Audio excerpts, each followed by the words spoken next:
While we're waiting for the jail, we can take care of a couple of matters.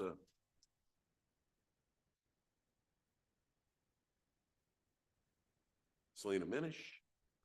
Minish, come on up. Here for review on your DUI. It says you're discharged from both mental health and substance abuse. What's going on?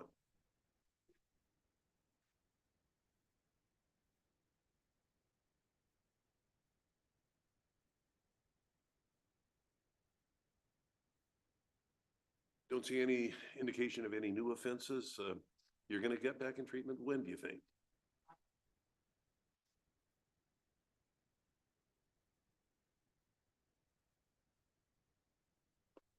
Do you have any objection? What I'm inclined to do is remilk the matter. No, not at all.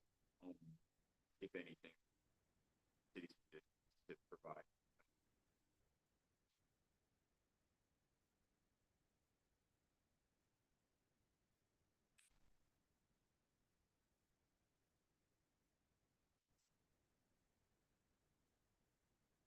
Finish. What I'm going to do is give you another court date. That'll be July 3rd.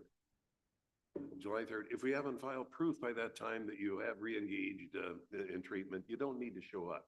Be a real good idea to call and make sure that we have a treatment report or something from treatment. Other than that, how's life going?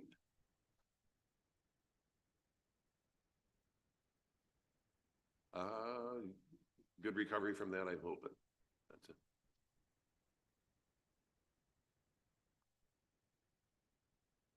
Yeah, the most important thing here is I don't see any indication of any reoffenses. You're staying out of trouble, but these are hoops you have to jump through, and it's shown that jumping through those hoops helps prevent any sort of future issue. Signing an order resetting the matter to July 3rd, 8:15. I want you to get a copy of today's order at the window outside the courtroom to your left. Look it over, and yeah, if there's a problem getting back into treatment, sometimes there's issues there. If there's a problem, just show up and we'll deal with it. But again, if you have re-engaged in treatment, don't need to be. You take care of yourself, okay? Any questions? Diminish, good luck. Take care. The jail's on. The jail is now on. Bring them up.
We're just waiting for a picture.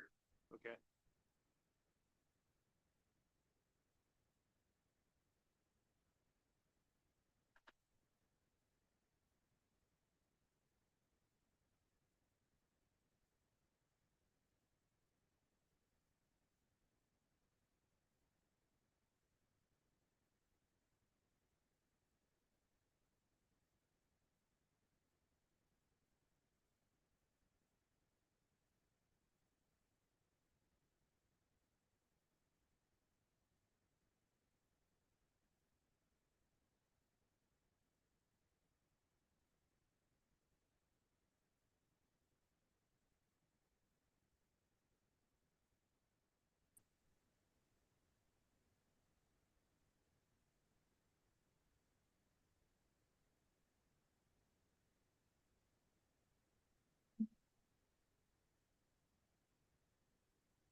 Jail is no longer muted.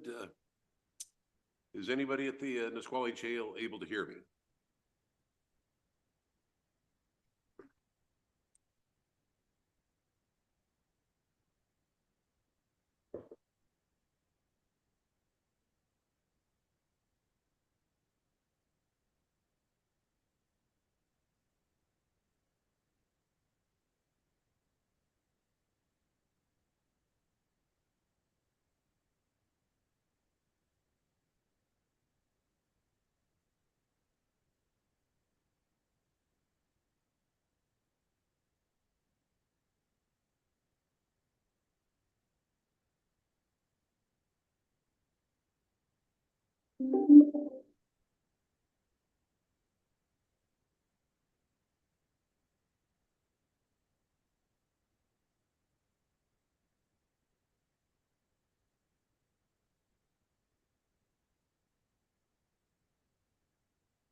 We now, we now have hooked up with the jail, but what's going on there, I have no idea.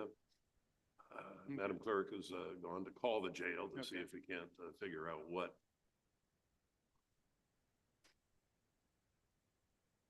Based on past experience, it could be operator error at the jail. For those who have come in, we're waiting for an appearance from the Nisqually Tribal Jail.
Not sure what's going on with the jail, but, and now that's, not able to contact them by telephone, which is fairly unusual.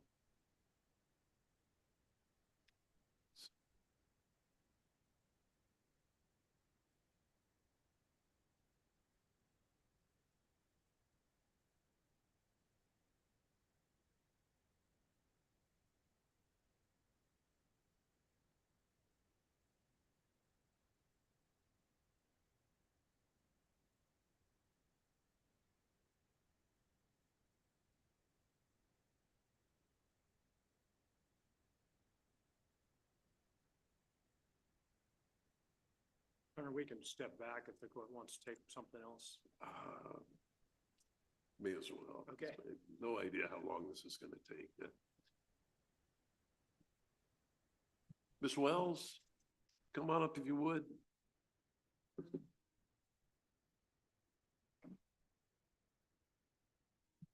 Good morning, how are you?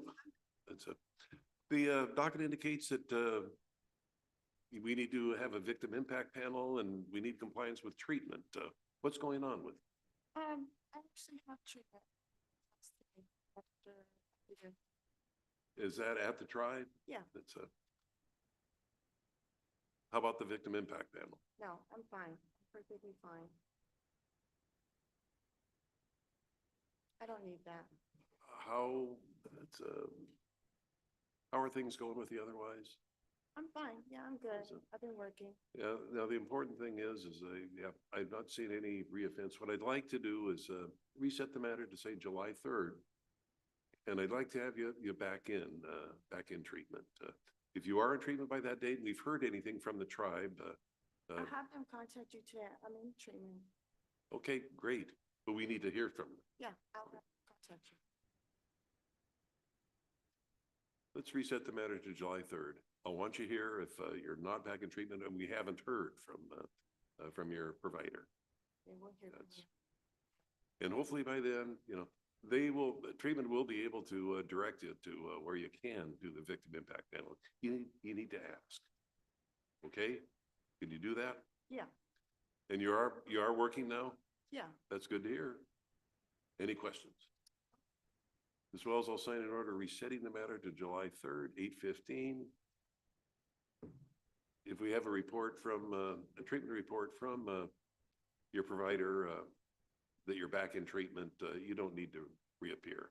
yeah. But I again, just- you I'm might ready. want to check with us to make sure. Mhm. These providers are really good about providing treatment, okay, but sometimes they don't quite make it to Yeah, I just started, last week. I went back in because I have been working and I work 40 hours a week, so I've been busy. that's Um, good. So yeah, I just, I have a class today. So I guess I'm just. That is good to starting. hear. I just want you to go through this, do what you need to Yeah, do me so we too. can close the case. Understand. But I'm signing the order. Ms. Wells, what I want you to do is get a copy of today's order at the window. I'm going to wish you the best of luck. And again, you don't have to reappear as long as you're back in treatment. Yeah. You're doing well, okay? Mhm. You have a good day, You too. and thank you.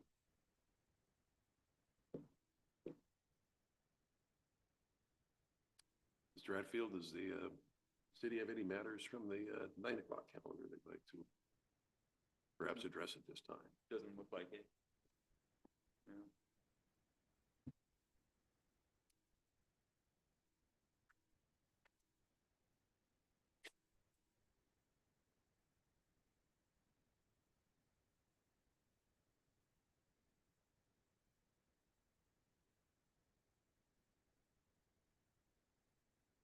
The jail is working on a video issue. I don't know what that issue is. My guess would be operator error, but we'll find out.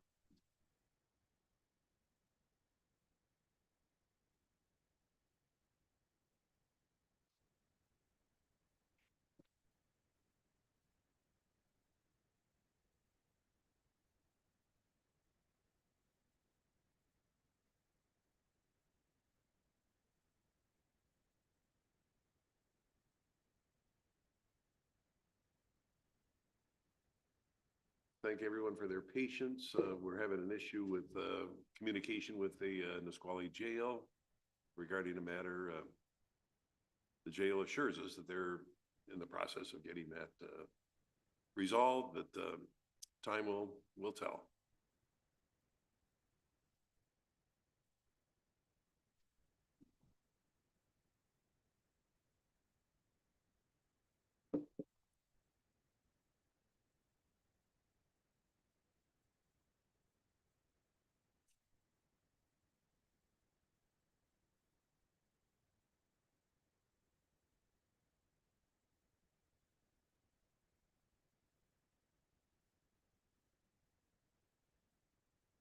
Mr. Turner, I see is in the courtroom. Have you retained an attorney? Are you representing yourself? Which?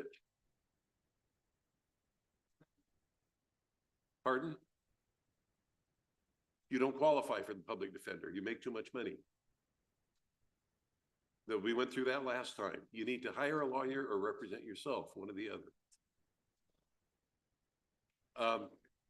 As I indicated on the record last time, we're going to proceed with the case. We'll have a pretrial today. You can talk to the prosecutor about your various matters, Mr. Turner, but we're gonna proceed with the matter. You've been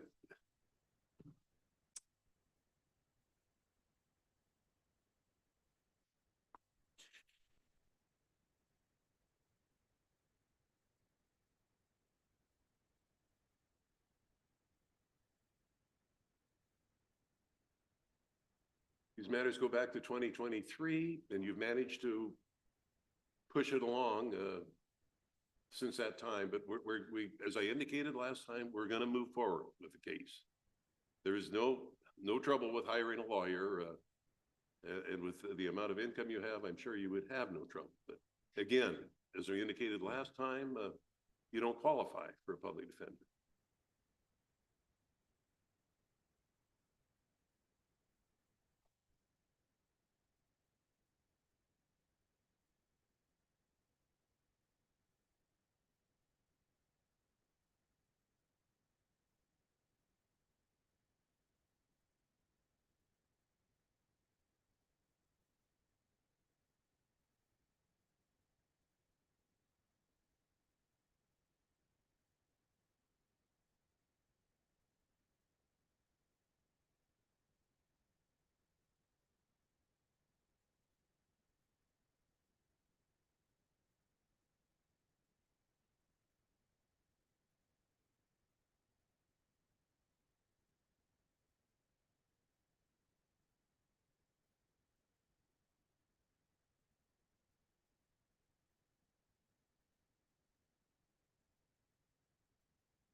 We're apparently in a holding pattern with the jail. For how long? We simply do not know. But if you have anything to put on the record, I can see. Okay. We'll call that matter.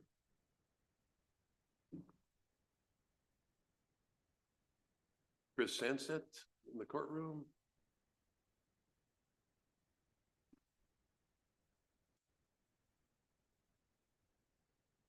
Ms. All, good morning.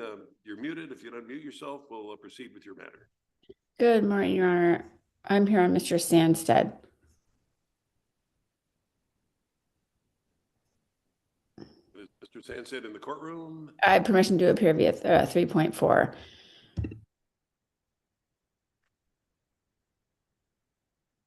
Matter set for a pretrial at this time.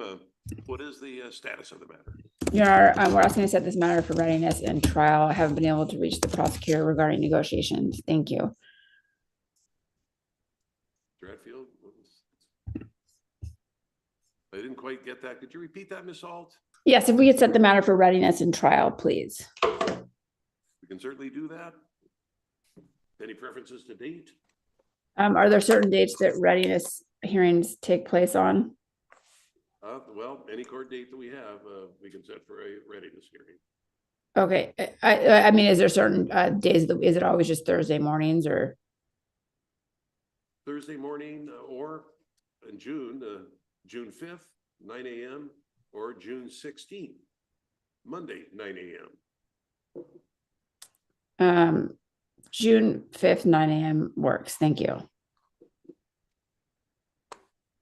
Would we set a tentative We looking for a bench trial, jury trial?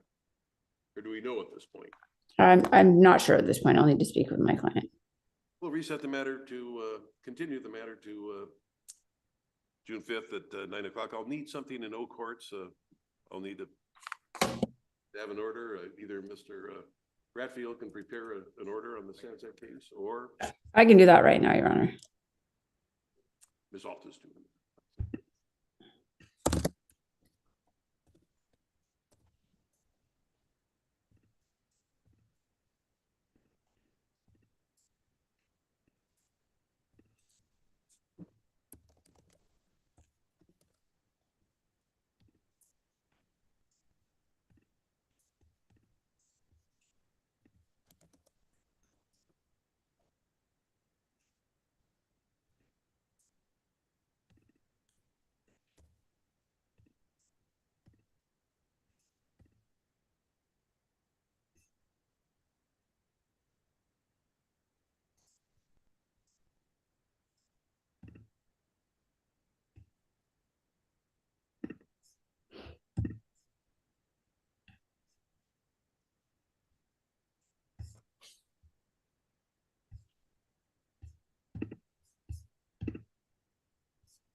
Okay, that's filled out. I'll let the city add if it has any motions or anything. I'm willing to reserve council's right to make any motion we see fit to make.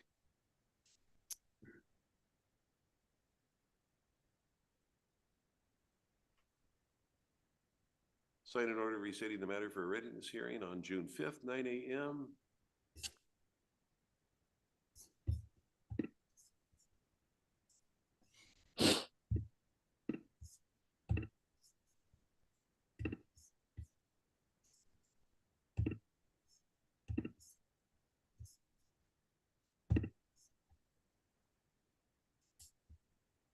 So I will send your client and yourself a copy of today's order. You take care, and that concludes the hearing. Have a good day. Thank you.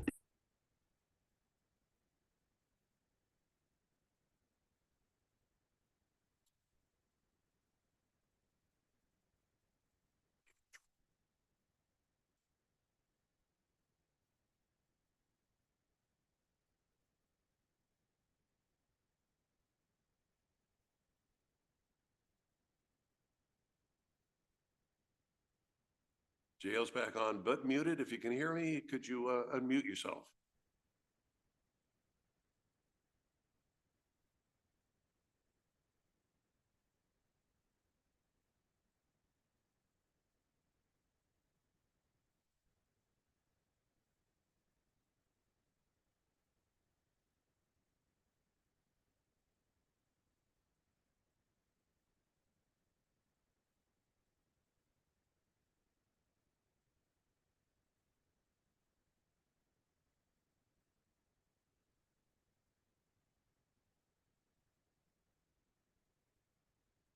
Good morning. Mr. Burnham, can you hear me? A little bit, Your Honor. Hey, good morning. Your attorney is in the courtroom. Mr. Ellington, I'm going to turn to you. Mr. Burnham is present on the, on video at this time. Thank you, Your Honor. This is Thomas Ellington for the record on cause number 3A0538029, City versus Ren Burnham. Your Honor, we're here today to ask the court for reconsideration of sentence. Mr. Burnham, do I have your permission to read the letter you gave to me to the court?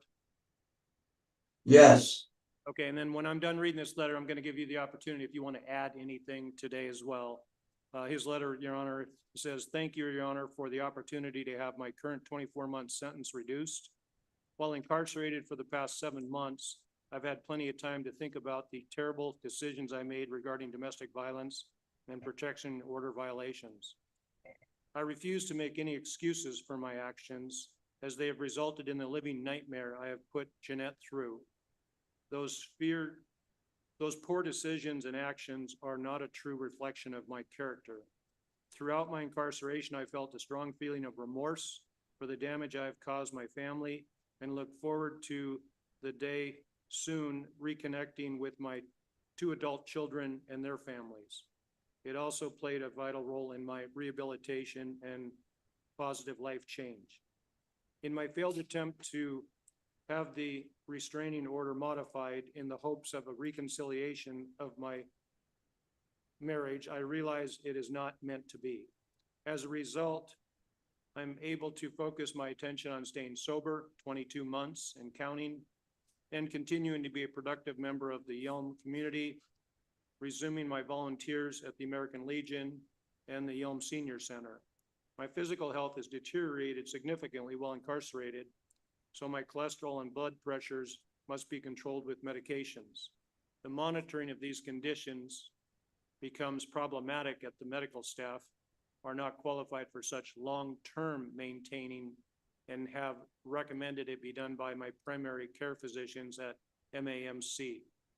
In closing, before my arrest, I was just a simple guy living a simple life in my simple 1-bedroom apartment, and all I ask is that I be afforded to return to that simple way of life. Mr. Burnham, is there anything that you'd like to add to the letter that you wrote last week for the court?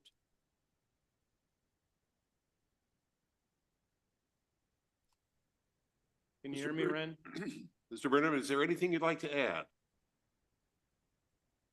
the only thing that I would like to add, Your Honor, that I, omitted, accidentally from my original statement, is that, since I've been in here and I've had a chance to think things over, and, I realize now that, domestic violence doesn't always have to, contain physical violence to be considered domestic violence.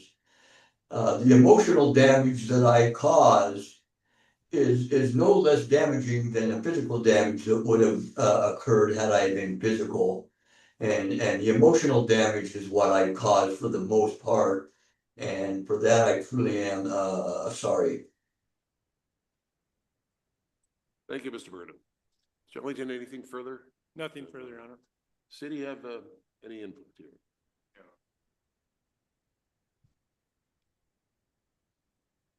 I've never been a great fan of jail time. It was good to hear somebody, and this is for the first time, express remorse and regret and any acknowledge that perhaps his actions in the past were not right at all. My concern in imposing a significant amount of jail time, more than I've ever imposed before, was community safety. I genuinely felt that Mr. Burnham did not either get it or got it and didn't care. But I'm glad to hear what he's expressed now. The one thing we've never had in this case, and I don't think in his other matter as well, is any DV evaluation. I'm not an expert in that field. I rely on the efforts, but I would like to have Mr. Burnham undergo a domestic violence evaluation and hear perhaps some treatment recommendations. And I'd like to hear about his amenability to treatment. I'd like to reset the matter out to July 3rd for reconsideration. In the meantime, I'm going to ask that the DV evaluation be performed. And that can perhaps be arranged through tribal BHR treatment. And Kelly Knittel would be the contact individual at the tribe. Your Honor, could we set this matter for June 16th? We certainly can. I don't know if that's enough time, but yeah. I'll June contact, 16th, that'd I'll be- contact Mr. Kittle today and encourage him that time is of the essence so that we can expedite this. And if things go awry, then we'll use July 3rd as a fallback, but We can swim that river when we get to it. thank you, Your Honor. City, have anything further? No. Upon presentation, I'll sign the appropriate order and resetting the matter to June 16th at, Yes. that's a Monday. Oh, I thought you had court on that day because that's a holiday week. Yes, yes. Yeah, Monday. Juneteenth June is, 16 is available. Thank you, at 8:30. that's- And I'll orally acknowledge an old court signature. Court can put that in for me if you want. Upon presentation, I'll sign the order. Thank you, Your Honor. And Mr. Burnham, I'm going to come and see you this morning. I was really having a hard time understanding that whole conversation, so I would just only ask that somebody come by the jail and fill me in on what was said, because I really didn't understand what was said right there. Ren, I'm going to come and see you right away. Yeah, I can't hear you. He's hard Mr. of hearing. Burnham, your attorney is going to be visiting you at the jail here very shortly, okay? Okay, Uh, Less than a half hour away. You should be seeing him 10 minutes. 15 minutes from now. Did you understand that? yes, Your Honor. Okay, thank you, Mr. Burnham. That concludes today's hearing. Your Honor, on June 16, can he be transported perhaps due to his hearing disability? We'd ask if that can be accommodated, if it can. I'm going to defer to, Thank you. I we can appreciate try that. that. Would have to be up to the police department to. That's fine, transfer. but if they could The jail would accommodate be of that, no help. his hearing clearly is a problem, and I think that we need to accommodate that. If we can transport it, I think it solves that problem. We'll give it a try. Thank you, Your That's Honor. it. Have a good day. Thank you, Mr. Ellington. You as well.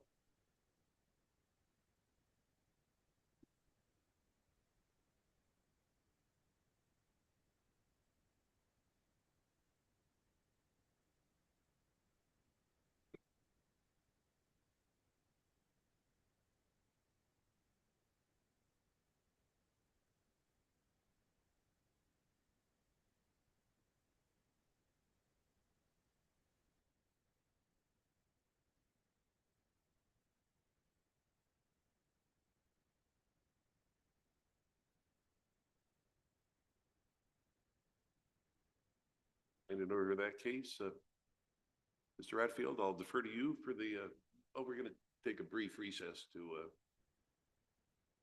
we'll go off record for just a second. Perhaps 2 seconds.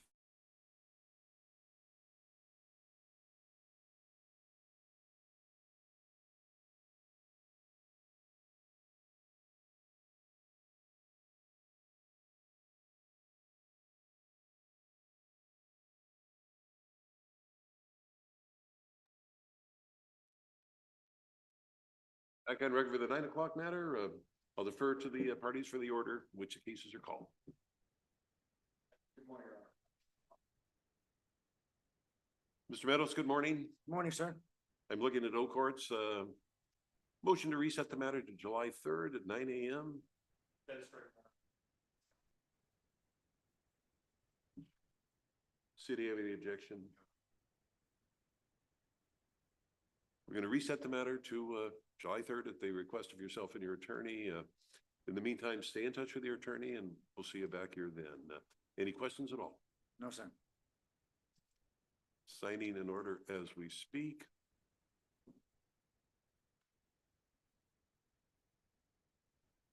O Courts is cooperating today. That's always good. That concludes the hearing, and get a copy of today's order at the window outside the courtroom to the left, and we'll see you back here then. Have a good day, and thank you.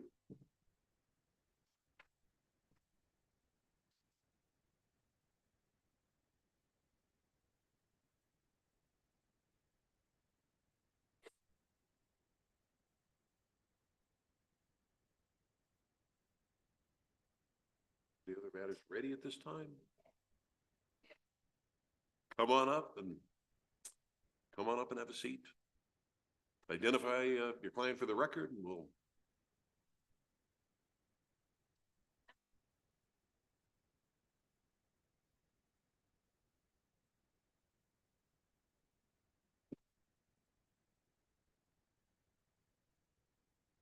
Good morning, sir. Mr. How do you pronounce your last name? Gratius? Gracious. That's if there's a way to mispronounce a name, I'm gonna find it. But good morning to you. And Your Honor, this is an entry into an SOC.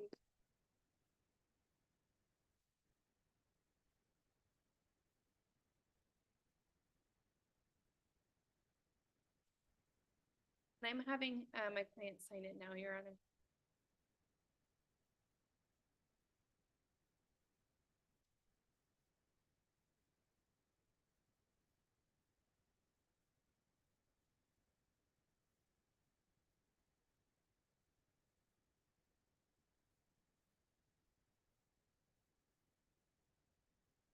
I know.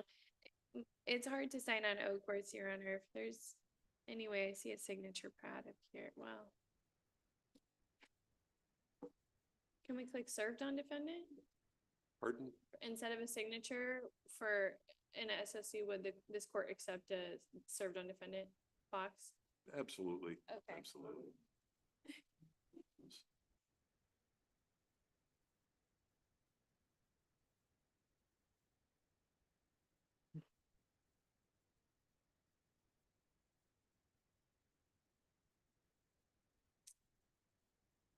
If we're ready to proceed, Mr. Gracious, I'm looking at a stipulated order of continuance and on the screen here in front of me.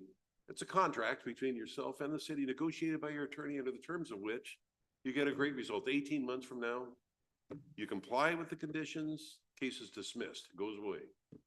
I've said many times that a conviction for DUI is worse in terms of impact on your life than a lot of felony convictions.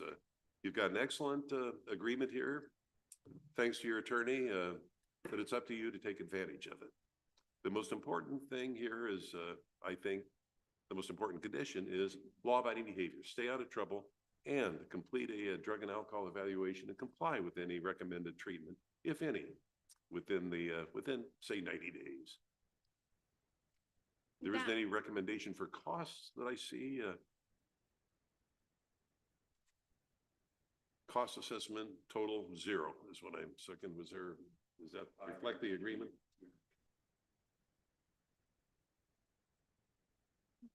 That's fine, Your Honor. No objection to that.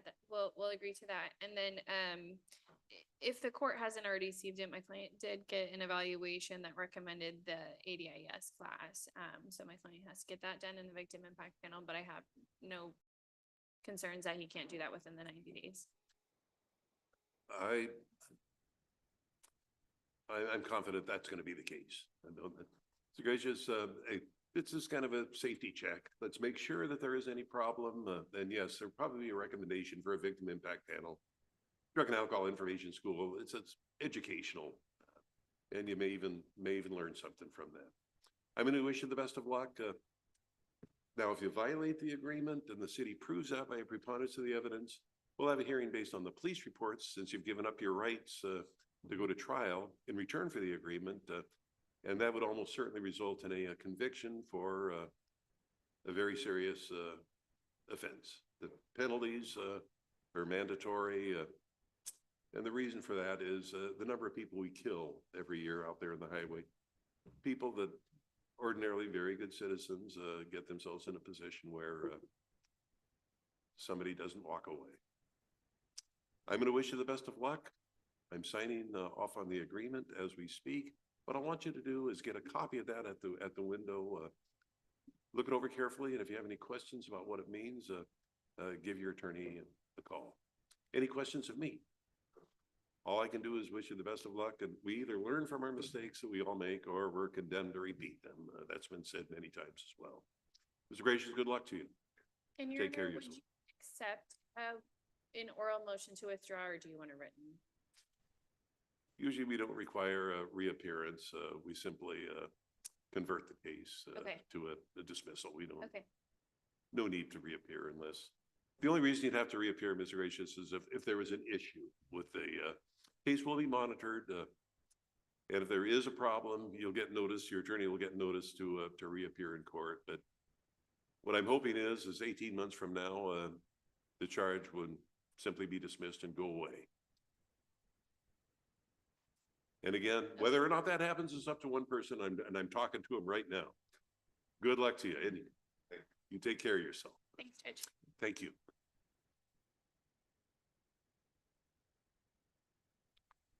Thank you, Ms. Cruz. Take care. Back to the dashboard. Good morning. Good morning, Your Honor. I have two quick matters. The first is Fernando Reyes, Reyes. Mr. Reyes in the courtroom, or is this? He is appearing for counsel today, Your Honor. I'm looking at a motion to reset the matter to July 3rd at 9 a.m. And that's correct, Your Honor. For the record, Thomas Murphy appearing on behalf of Attorney of Record Shannon Pauley. Mr. Reyes is appearing for counsel today. It's the defense motion to continue to July 3rd based on ongoing negotiations. Hearing no objection from the city, we'll do just that. Reset the matter to July 3rd. We'll be sending Mr. Reyes a copy of today's order as well as counsel. Thank you, Your Honor.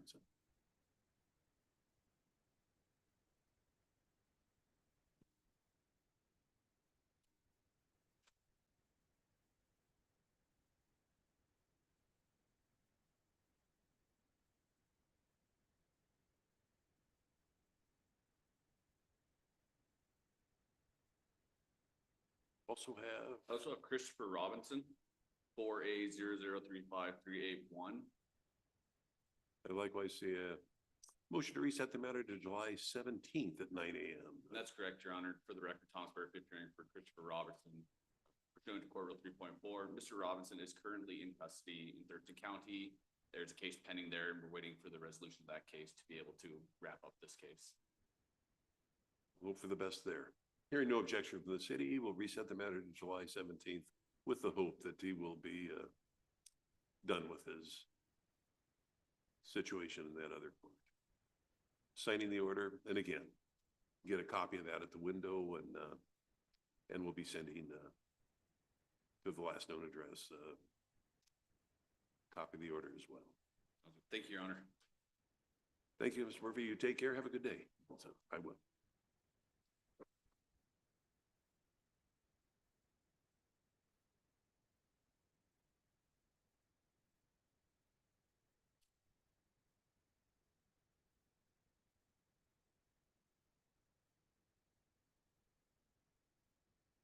Morning, Council. And this is McNinch. Henry McNitch. That is, Good morning, sir. Matter set for a pretrial at this time. I'm looking at an SOC in the record. I'm going to defer to your attorney for the presentation of the matter. yes, Your Honor, that is correct. Parties have reached an agreement to enter into an SOC on this matter. Mr. McNinch has reviewed that with me. We've discussed it for quite some period of time, looked it over once more this morning. And it would be a 2-year amendment down to a reckless driving on this matter.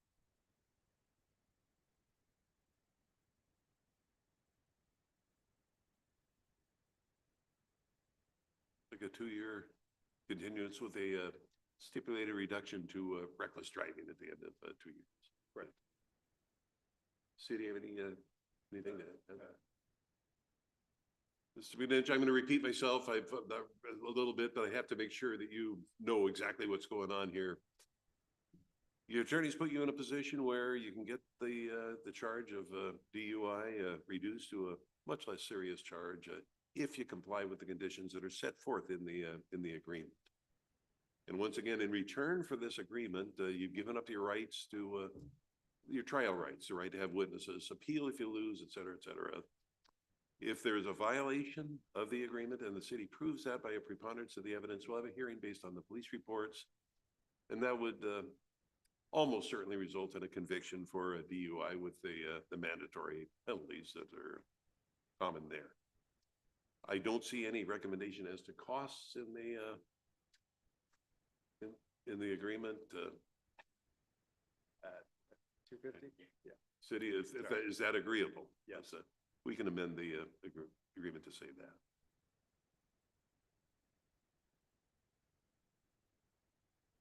The most important to me, condition here is don't reoffend. Learn from this, this event. The real good news is you're here, you're healthy, you didn't kill anybody, you didn't kill yourself or hurt anybody or yourself. That's, always a good thing. And that is what happens more often than not. Your attorney, I'm sure, is very familiar with many, many cases that did not turn out, quite this way. You're to get a drug and alcohol evaluation, and comply with any recommended treatment, and do that within the next 90 days. We should be getting that short. So, Mr. McHenry, all I can do is wish you the best of luck at this time. Any questions of me? And again, I can't emphasize this long enough. I'm looking at the person who is responsible for filling the conditions and following through with it.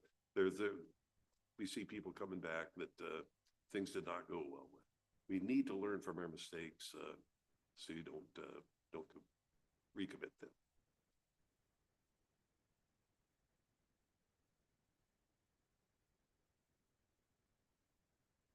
Citing electronically. Mr. McNinch, I'm going to wish you the best of luck. You take care of yourself, and again, hopefully we'll be able to automatically reduce the charge at the end of the 2-year period. thank I you. wish you the best of luck. Take care of yourself, and thank your attorney for putting you in the position you're in. Take care. Good luck.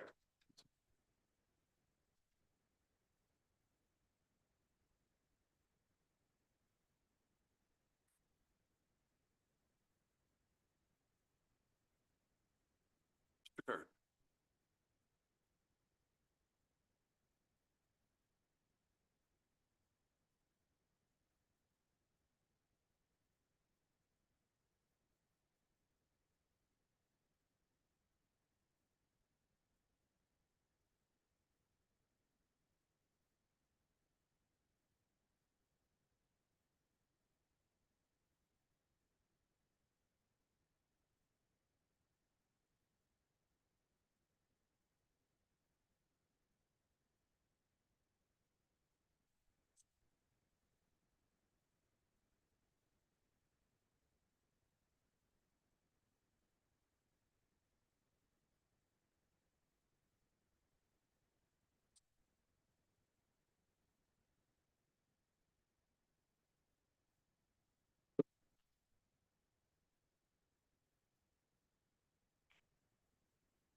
There we are. Mr. Harbison, good morning. You're muted. Can you hear me now? Okay. I can hear you now, Your Honor. Apologize about that. No problem. Call the matter of Yelm versus William Gardner at this point. I'm looking at, in O courts, at a motion to reset the matter to July 17th at 9 a.m. I'll hear from you. That's correct, Your Honor. Appearing pursuant to 3.4, I still need to speak with the prosecutor about an offer on this matter. That's at the hearing nothing from the city, no objection. We'll reset the matter as requested. We'll be sending both Mr. Gardner and yourself a copy of today's order, which I'm signing at this time. Any questions at all? No, Your Honor. Thank you very much. You have a great day. Thank you, Mr. Harbison. You take care, and you as well. Have a good one. You too.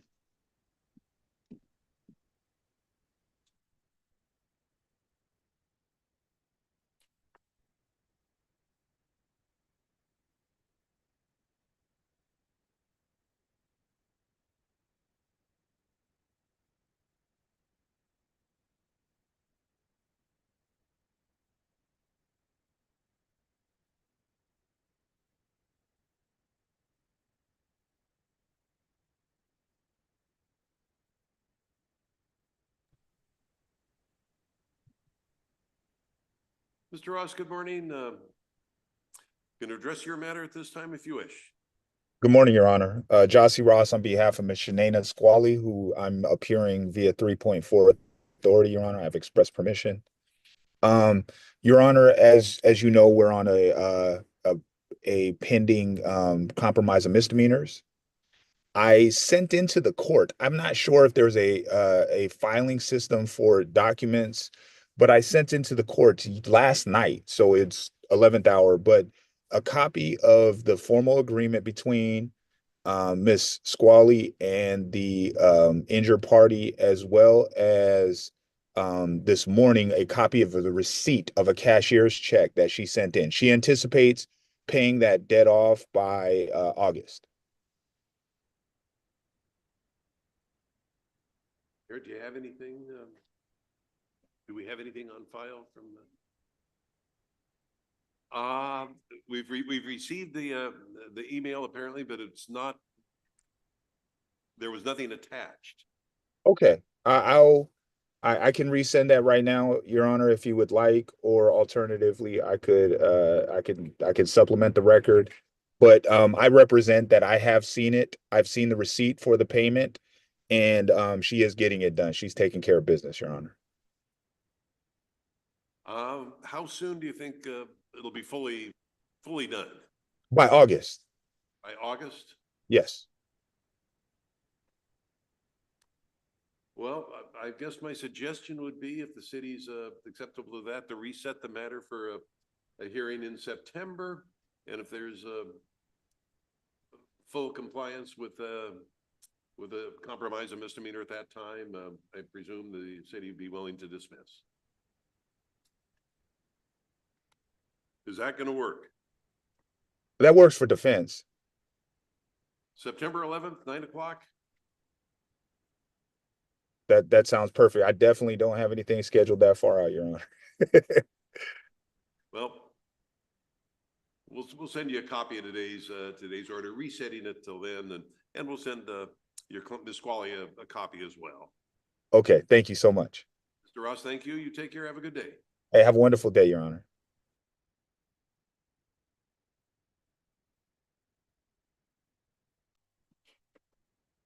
I guess we'll need a reset notice on that one.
You're here on the 9 o'clock. Mr. Ruelas, you here on the 9 o'clock calendar? You representing yourself at this time? Mr. Ratfield, this is docket number 8. Yes, Your Honor. Mr. Ruelas, the city is moving to dismiss. I'm sure you have no objection to that. No, Your Honor, I don't. Upon presentation, I'll sign the order. Thank you, That Your Honor. concludes the matter. If you want a copy of the order of dismissal, once it's prepared, you can get that at the clerk's window. That may be later today. Okay. Good luck Thank to you. Your Honor. Thank you.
We're back on record. We're going to call the matter of Yelm versus Heikela. Mr. Heikela is in the courtroom.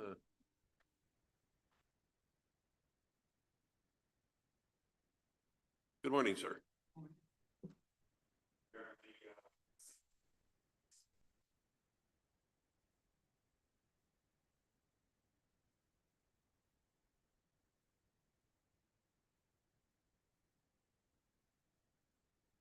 Heikela, the city is moving to dismiss that. Apparently, the charges are being refiled or have been refiled by the Superior Court of Washington. I presume you'll either be picked up on a warrant or given a summons to appear in court with regard to that matter. Any questions at all? Pardon?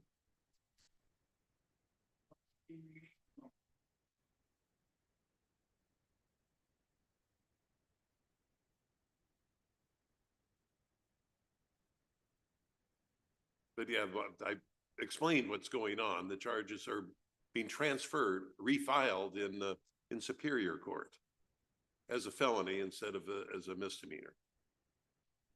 That's all. I've signed an order dismissing the municipal charge against you. You're free to leave.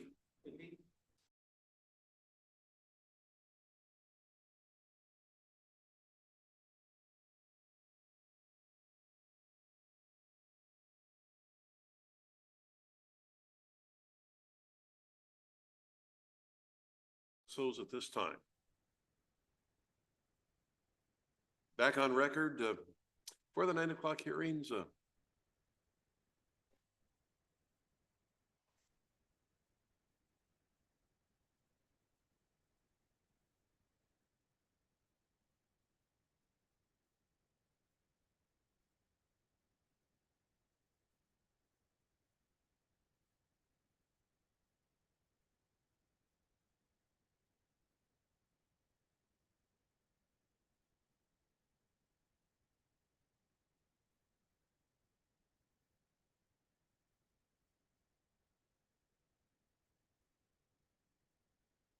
Okay, we can certainly do that. Yes, July 3rd is, as it currently, we can certainly amend that to whatever date you wish.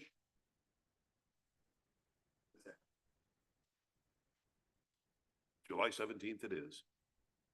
Stanley conditions release are, as earlier said, no criminal law violations, no traffic violations, infractions or of a criminal nature. That's a condition of release. Signing an order resetting the matter to July 17th. Stay in touch with your attorney and appear back for court as directed. Any questions at all? Sign the order. You can get a copy of that at the window outside the courtroom to your left. I want you to do that, and your attorney will have a copy of today's order as well. Any questions?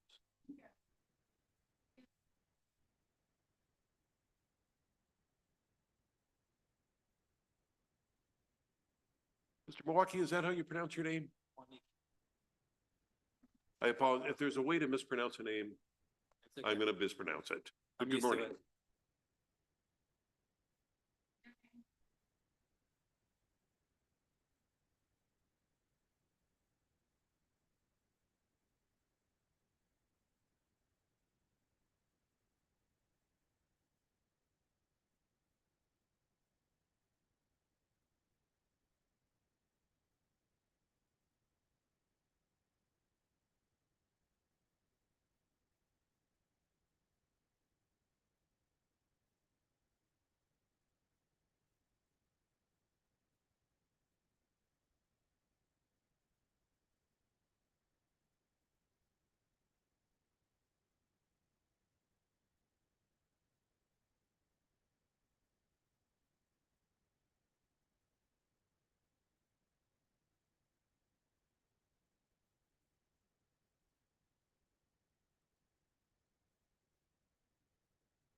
Thank you.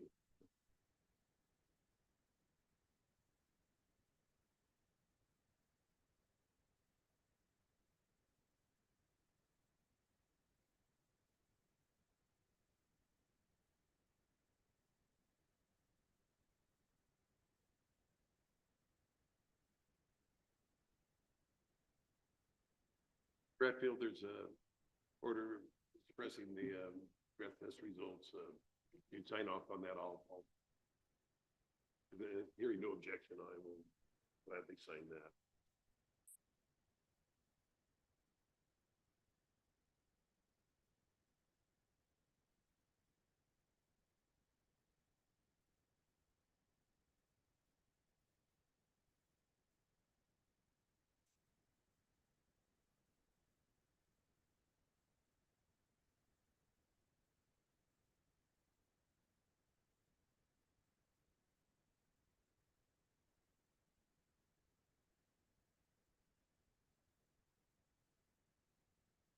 Okay, good morning. I'm looking at a stipulated order of continuance in the old courts system here.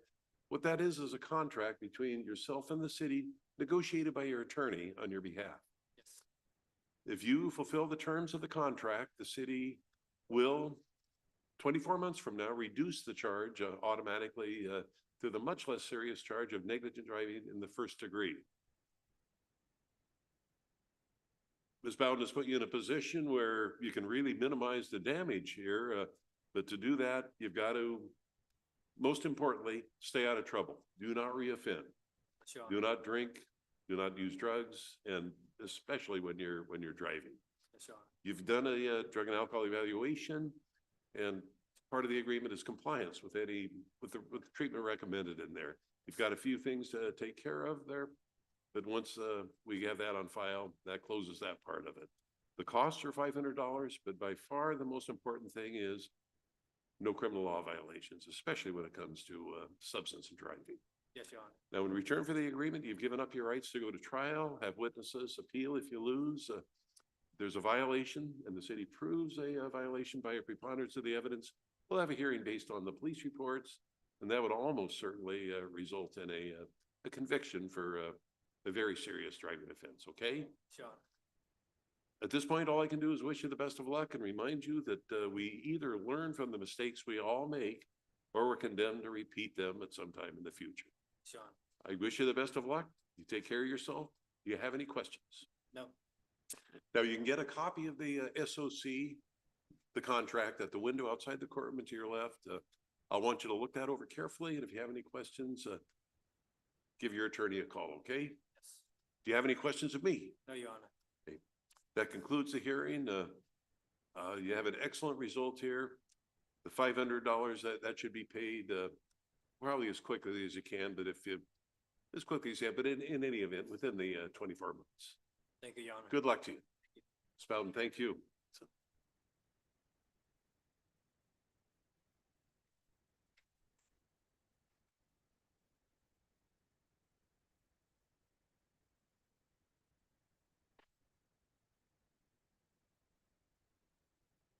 We have one more matter from the 9 o'clock calendar, and that is Mr. Turner, who's in the courtroom. We take a brief recess. I want you to talk to Mr. Turner about his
Back on record, for the pretrials, I'll defer to the,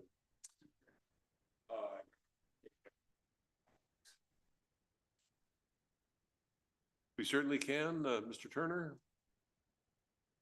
Apparently, we're going to take your matter at this time.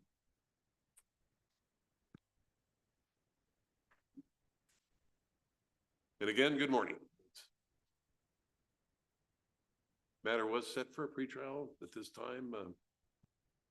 Your Honor, Mr. Turner representing himself and the city have reached an agreement to resolve all of his matters today. In Oak Courts, you'll find an SOC and a guilty plea. First, I'll address the terms of the SOC, which resolve the matter of Mr. Turner's pending DUI and matters 15 and 16 on the docket, failure to signal, no valid operator's license without valid or with valid, and DWS second.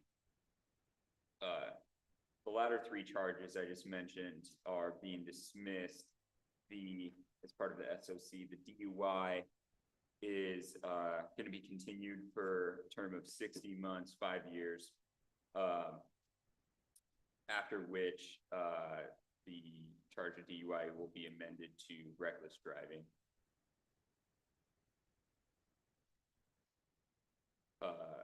The conditions of the SOC are standard DUI conditions set forth in the document.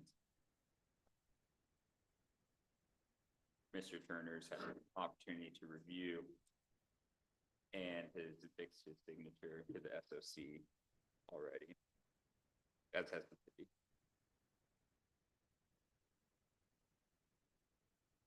There's likewise, do you want to address that now and then address this guilty plea that's? I can address the guilty plea now as well.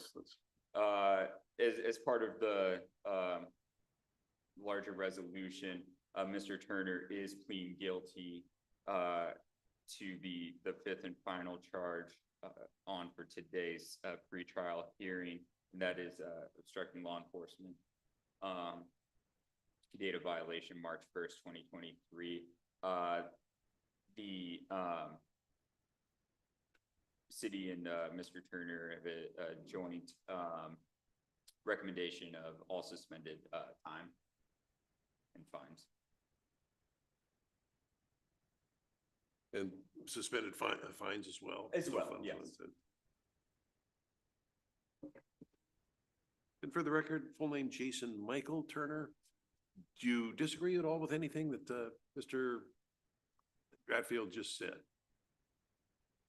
I am looking at a stipulated order of continuance in Oak Courts, and that would be an original charge of DUI, date of violation March 1, 2023.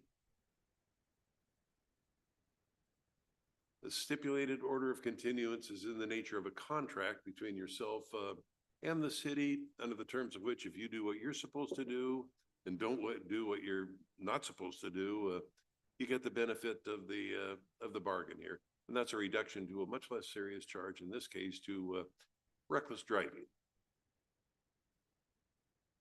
If you violate the agreement and the city proves that you violated the agreement, we'll have a hearing based on the police reports, and that would almost certainly result in a conviction for DUI, which, in my opinion, is a much worse in terms of impact on your life than a lot of felony convictions. You've got a good agreement here. But it's up to you to take care of it. I want you to bear in mind that you've given up your rights to go to trial, have witnesses, and appeal if you lose in return for the agreement you're getting here to resolve the matter. The most important thing to me is don't reoffend. Don't reoffend. We kill way too many people on the highway. Ordinary people that wouldn't ordinarily hurt anybody find themselves in a position where they put themselves in the hospital or killed other people. We don't want to go there. The costs are $250, which you can pay at $25 a month. And the other usual conditions, no criminal law violations, stay out, don't drive unless licensed and insured, and no alcohol-related infractions or criminal offenses especially. And it's fairly standard to get a drug and alcohol evaluation and comply with any recommended treatment within the next 90 days. There's any one of a number of agencies that'll do that for you. The purpose of that is to make sure, hey, if there's an issue, let's deal with it and get it behind you. If not, that's we've satisfied ourselves to that extent, and you can go forth with life.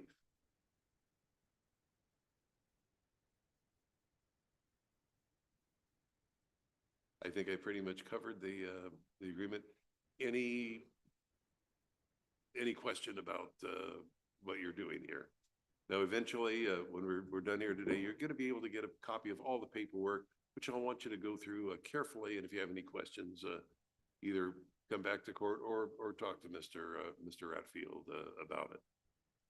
Again, you do have a right to be represented by an attorney, but I tried to make it as clear as possible as I could last time that either we were going to go ahead with the matter or you had a chance to hire a lawyer. Are you satisfied today with representing yourself in this matter? Okay.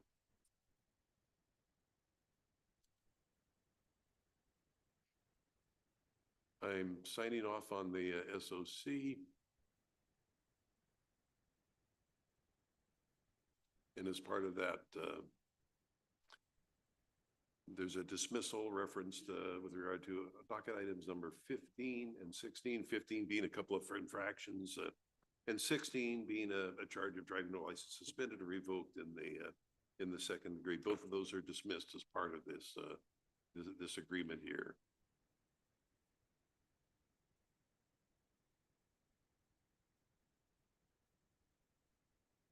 I've now turned the page. I'm now looking at a statement of defendant on plea of guilty to one count of obstructing a law enforcement officer in the performance of his duty.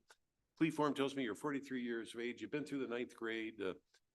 Any issues at all reading, understanding the process here? If you had any questions about what it meant to enter a plea of guilty to a criminal matter, were your questions answered? If you have any questions of me? No.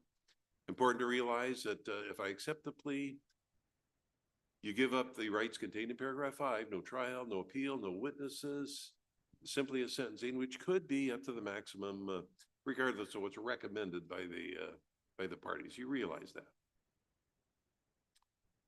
With that in mind, as to one count of obstructing a law enforcement officer in the performance of his duty, alleged to have occurred on March 1st, 2023, how do you plead guilty or not guilty?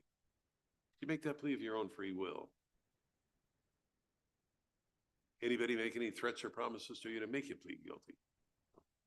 I will find the plea to be freely, knowingly, and voluntarily made, and the officer's probable cause statement, as well as your statement in paragraph 11, does satisfy the factual elements of the offense.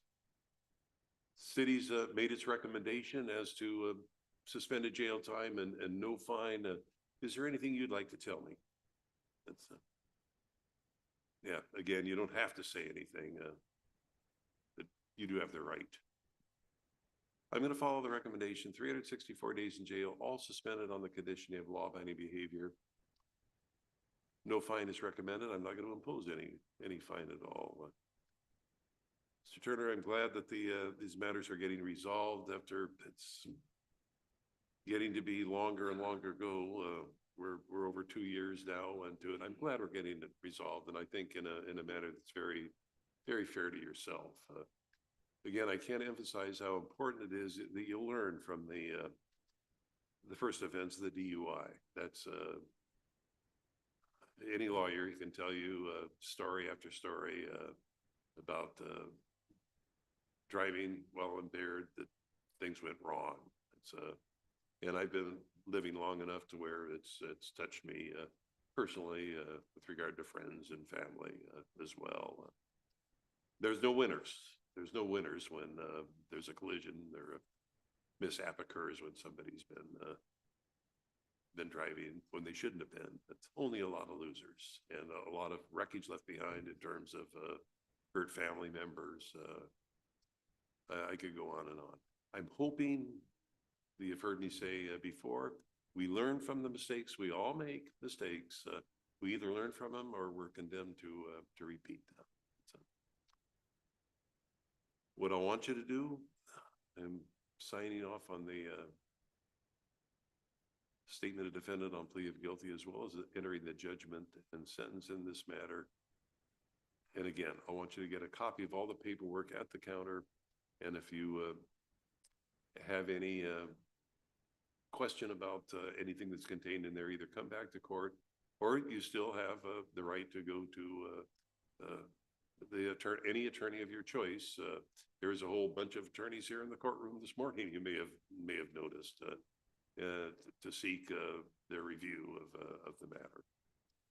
I'm going to wish you the best of luck.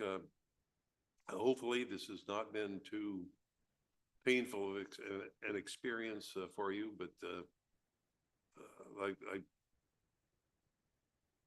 try and tell people whether you have to sit and listen to some judge, it's up to one person, and I'm talking to him right now. That's the law is very simple. Don't hurt other people and don't mess with their stuff. That's all. That covers basically everything in the law. That's as long as we do that, we're pretty much left alone. Any questions at all?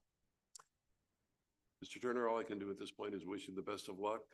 Take care of yourself, be well, and live a good life. Take care of yourself.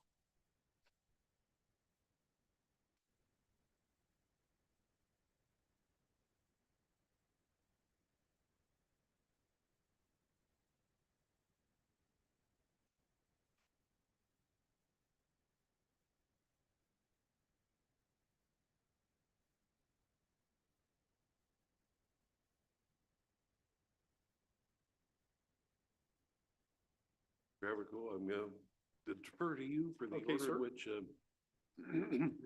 excuse me, through the order in which your cases are addressed. Okay, thank you. Get oriented here.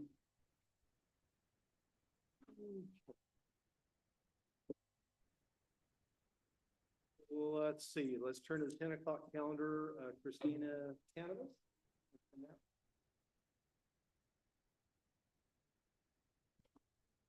Good afternoon, ma'am. Is your full name Christina Matilde Cannabis? Cannabis. If I mispronounce a name, I apologize to whoever I've offended. I'm pretty good at mispronouncing names. Mr. Everco? One moment. Okay. Let's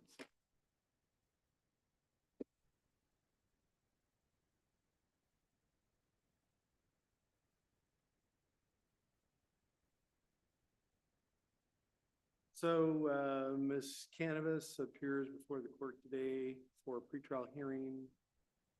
Let's see, get out of this.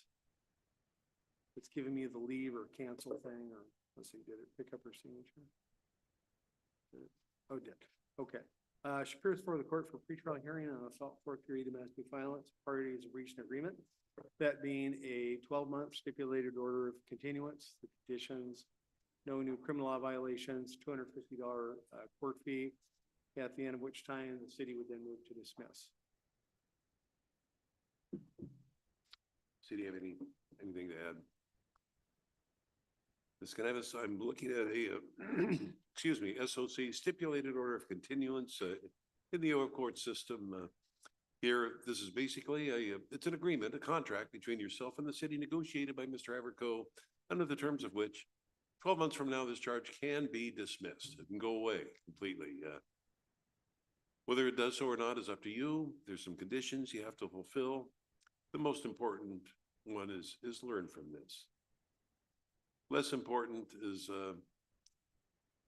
the $250 probation fee that's being assessed.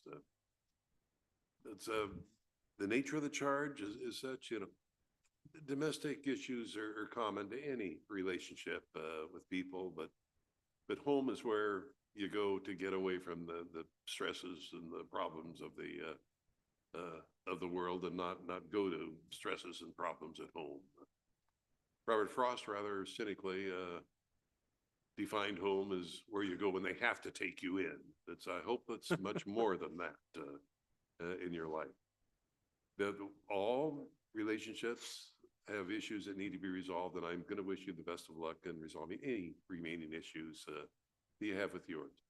I'm hoping that this has not been too unpleasant of an experience, but one you've learned from, and maybe hopefully to the point where it's not going to happen again. Any questions at all? I wish you the best of luck. You can get a copy of this. I want you to at the window outside the courtroom to your left. Look it over, read it over carefully, and if you have any questions at all about anything that's set forth in the agreement, let Mr. Haverco know. And remember, if you violate the agreement, your rights to go to trial, et cetera, are gone. We'll have a hearing based on the police reports, and that would not be good. Okay. Good luck to you. Skenevis, take care of yourself and be well. Take care.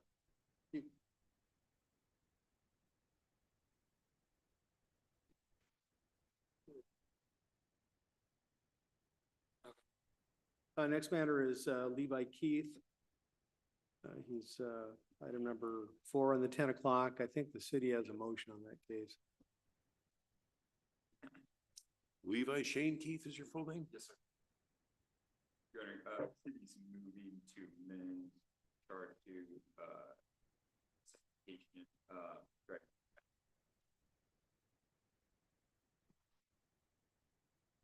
To which I believe then he would make an admission of that, $150. Recommended fine.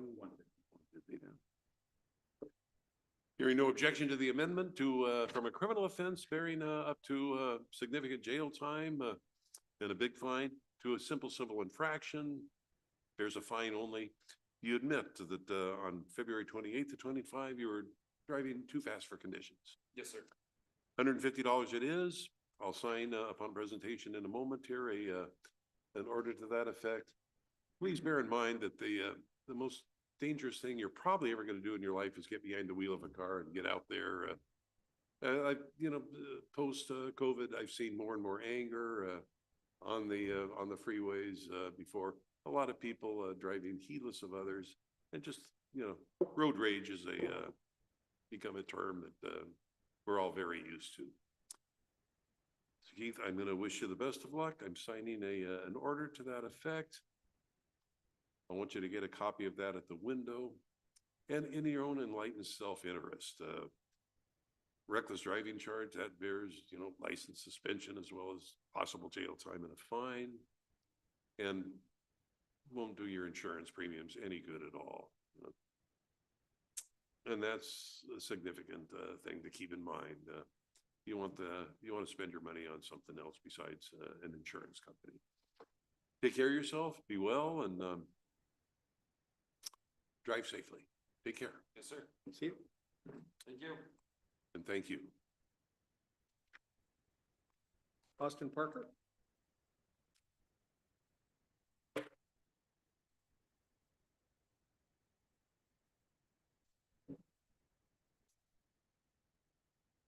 Parker, good morning.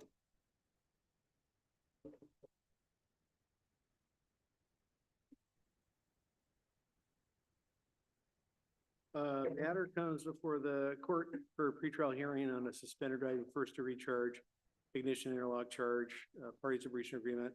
He's going to enter a straight plea to count 1, amended to driving while license suspended in the second degree.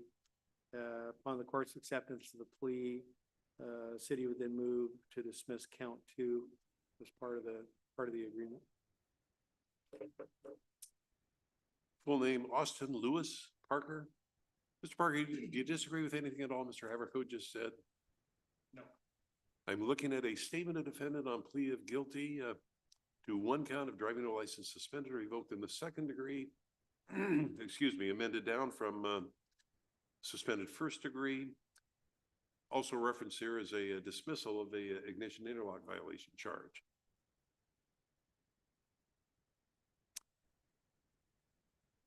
Driving license suspended or revoked in the second degree is a gross misdemeanor that bears a significant jail time, up to 364 days in jail and up to a $1,000 fine, as well as bears a resuspension of your license for a period of time determined by whatever your status was at the time you were cited in this charge. If I accept the plea, you give up the rights contained in paragraph 5, no trial, no appeal, simply a sentencing, which could be up to the maximum regardless of what's recommended. With that in mind, is to one count of driving license suspended or revoked in the second degree within the city of Yelm on August 25, 2024. How do you plead, guilty or not guilty? You make that plea of your own free will. Anybody make any threats or promises to you to make you plead guilty? I'll find the plea to be freely, knowingly, and voluntarily made, and your statement in paragraph 11 does satisfy the factual elements of the offense. Regard to sentencing, Mr. Haverco? It's also, the assistant agreed recommendation, the city was recommending, all suspended jail time on the condition of no new criminal law violations and the fee indicated, and, that was it. Fine. To the $250 court fee. Mr. Parker, anything you'd like to tell me? Mr. Ratfield, anything further from the city? Mr. Parker, I am going to follow the recommendation. Excuse me, 364 days, all suspended on the condition you have law-abiding behavior. Pay costs in the amount of $250. It's a good amendment down from first degree. There's unbelievable mandatory jail time when it comes to a conviction for first degree. You may know that. We live in a world where you pretty much have to be able to drive, but you're in a situation where some things have to happen. I'm guessing before that happens. I want you to make that the project in life if you can. I'm going to recommend that. But the conditions of the suspended jail time are law-abiding behavior, and that would include, of course, don't drive unless licensed and insured. Any questions at all? I'm going to wish you the best of luck. Take care of yourself, and I want you to get a copy of today's paperwork at the window outside the courtroom and to your left. Read it over carefully, and if you have any questions about it, you have Mr. Haverco's number. Good luck to you. Mr. Byer?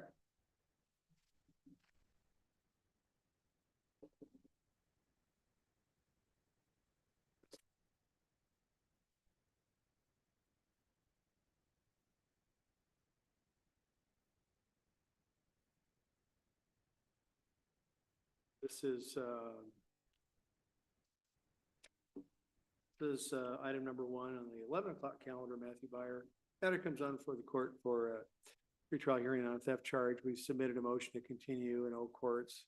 Like I said, it in the ordinary course, and just wanted to, I can follow it up with an email to remind the city, but just in reading the discovery, the file, there's no report from Walmart itself.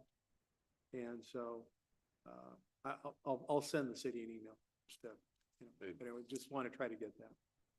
Good, sir, your name, Matthew William Byer. Mr. Byer, at the request of yourself and your attorney, we're going to reset the matter to a future court date. Just any time, just kind of ordinary course, whenever's good.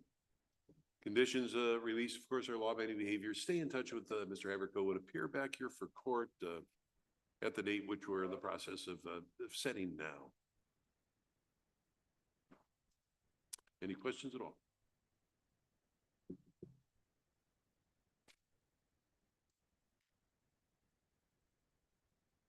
Be back here, please, on July 3rd, 10 o'clock in the morning. Now I'm going to sign an order to that effect. I want you to get a copy of that at the window outside the courtroom and to your left. And again, stay in touch with your attorney. Any questions of me? Good luck to you, sir. Take care. Okay, yeah, free to go. Angela?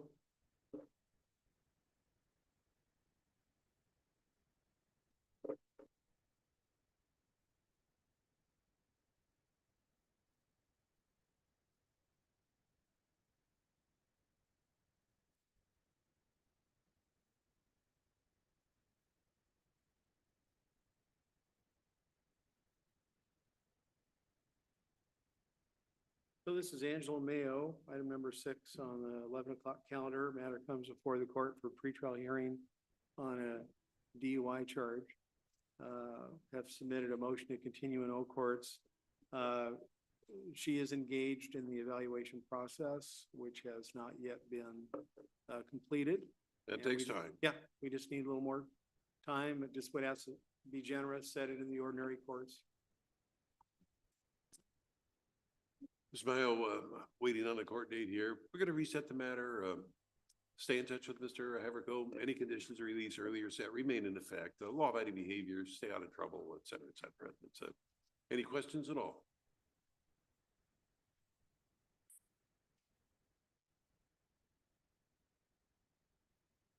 We're resetting the matter for July 3rd at 11 o'clock in the morning, and that'll be on the order of reset. You can get at the window outside. I want to thank you for your appearing and thank you for your patience, and we'll see you back here, not next month, the following month. Thank you, ma'am. Take care. Yeah, just, you're free to go. Yeah, yeah. Just go see the clerk before you go. He'll give you a printout of the order today, which will have the court date. Yeah, yeah, yeah.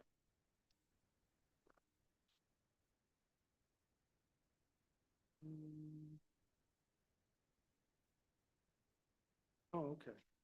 Yeah, Zach, why don't you come on up?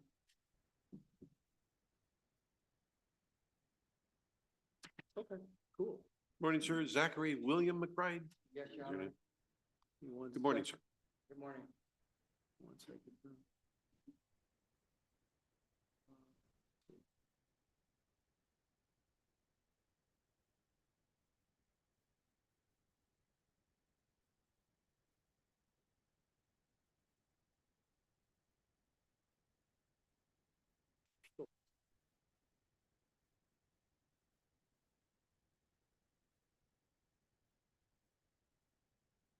So we have a couple matters that are come before the court.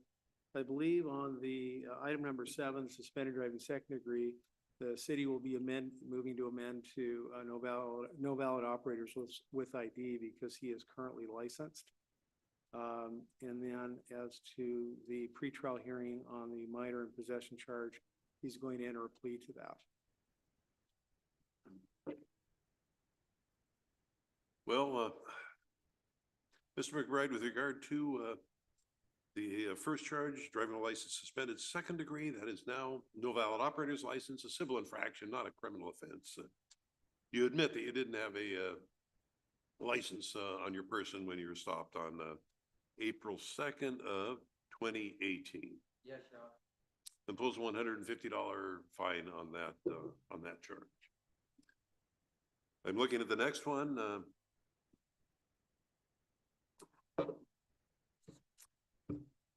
And I'm looking at a plea of guilty to one count of minor in possession and or consumption of alcohol. Apparently, you've been of age for quite some time here now. This case going back to 2018, that I had to pause here when I looked at your date of birth. In any event, the statement of defendant on plea of guilty tells me you're 27 years old. Any issues at all reading, understanding the plea form? No, Your Honor. Mr. Haverco, did he answer any questions you might have about what it meant to plead guilty? Yes, Your Honor. That's it. Now, if I accept the plea, you give up the rights contained in paragraph 5 of the form. No trial, no appeal, simply a sentencing, which could be up to 1 day short of a year in jail, 364 days, and or a $5,000 fine. You realize that? Yes, Your Honor. Bearing that in mind, as to one count of being a minor in possession and or consumption of alcohol within the city of Yelm on April 2nd, 2018, how do you plead guilty or not guilty? You make that plea of your own free will. Anybody make any threats or promises to you to make you plead guilty? No, Your Honor. Find the plea to be freely, knowingly, and voluntarily made, and your statement in paragraph 11 does satisfy the factual elements. City, have anything to add? No. Mr. Haverco, anything to add? Asking the court to consider waiving any financial obligations. He is currently, when do you finish Pierce County Drug Court? July 10th. So he's been in Is it okay if I hand this to the judge?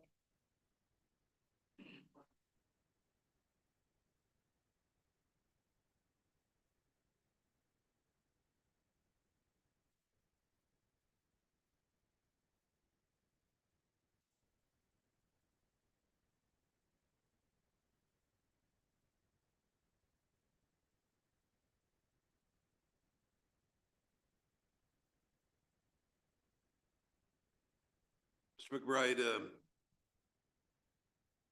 this is great. Let's, and you don't want this back. Let's, and gives me some explanation as to why 2018 cases getting handled, these years later.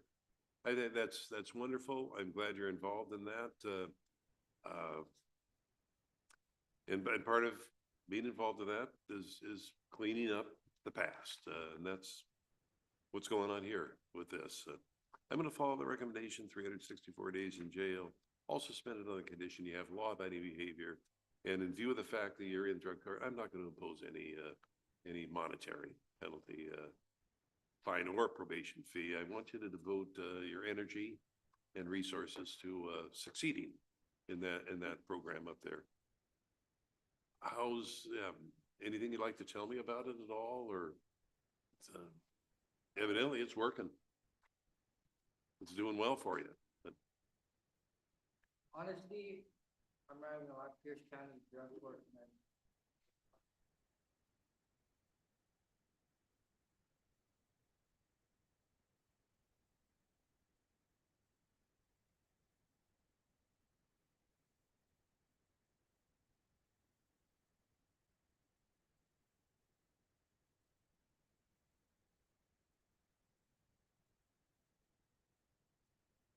I'm glad to see that you recognize that you saved your life. My hat's off to you for that.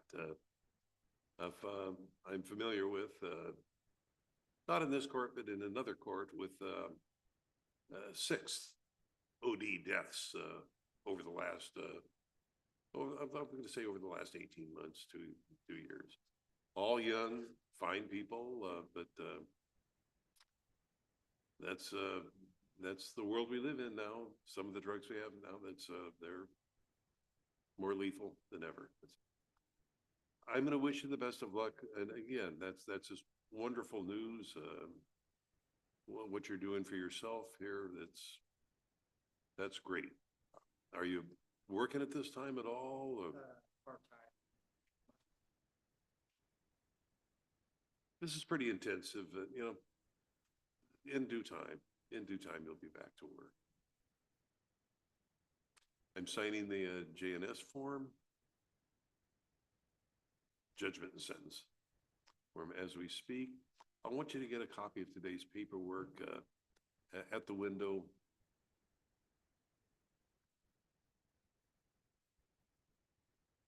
There is a small fine on the other matter, the civil infraction. That's the most important thing to me, is you succeed in what you're doing now. If making the payments on that $25 a month, if that becomes an issue, I want you to let us know, because we can certainly deal with that. Yep, that's good.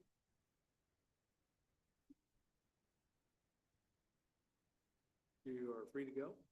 Just if you want your, yeah. And if you want again, your don't paperwork, forget to hit the, go see the clerk and she'll print up the paperwork. boy.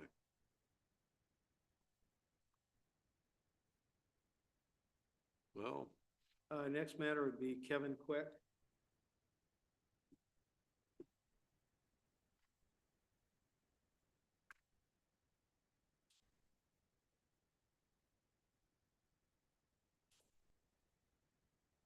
yeah. Fraction on the, it's on the J, yeah, it's, yep. Great. Missed that. Shouldn't have.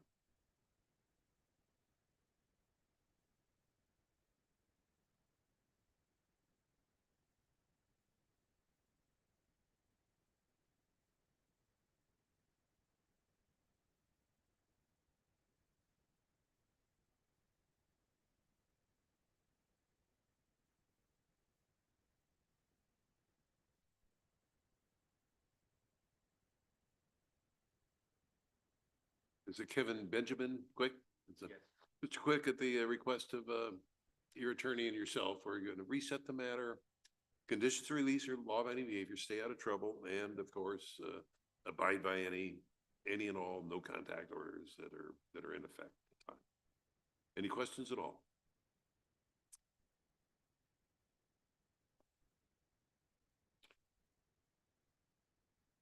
Generating a notice of hearing. I want you to get a copy of that at the window outside the courtroom to your left. We don't have a court date yet, but yes, we do. It's July 3rd, 10 in the morning. But don't forget to get your notice at the window and put it on your calendar. Any questions? No, Your Honor. Mr. Quick, good luck. Take care.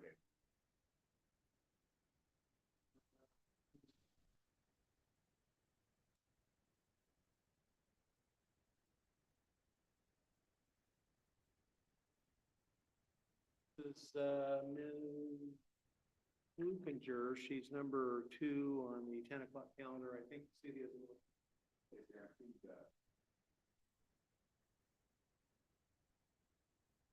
Hearing no objection.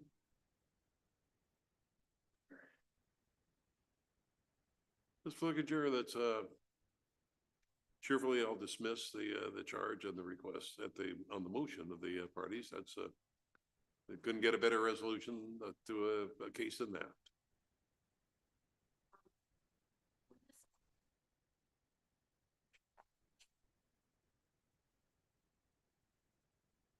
It'll be the fact that we can't erase the fact that you were cited, but there isn't going to be any conviction. No.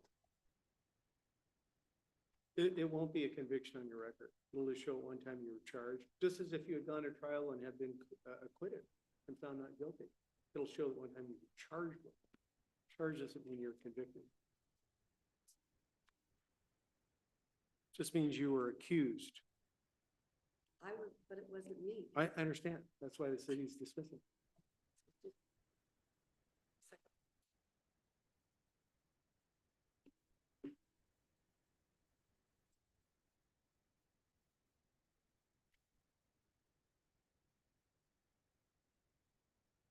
So you're free to go. If you want to wait, you can go see the clerk and she'll print up a copy of the dismissal order. Yeah, you're free to go. Yeah. Lisa?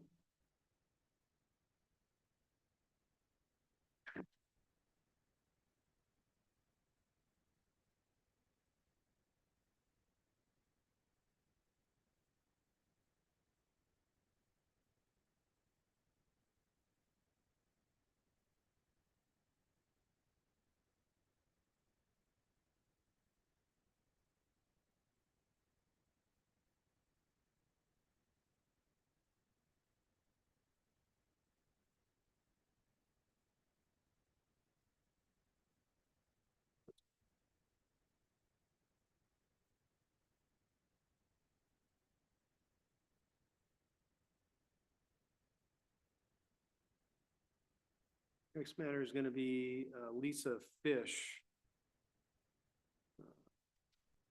on the 11 o'clock calendar. Item number 2. It's matter comes before the court for a pretrial hearing on a theft charge. We reached an agreement. She's going to enter a plea to the charge. It's going to be by way of an Alford plea. And I have discussed with her what an Alford plea is. We've taken the time to review the police report and the case file. And I've explained to her that, and she would agree that while she disagrees or doesn't recall or disagrees that she committed the theft, having reviewed the evidence and what the evidence is that's available to the city, were that presented to a finder of fact along with any evidence that she has, she does agree there's a high likelihood that a finder of fact would enter a finding of guilt.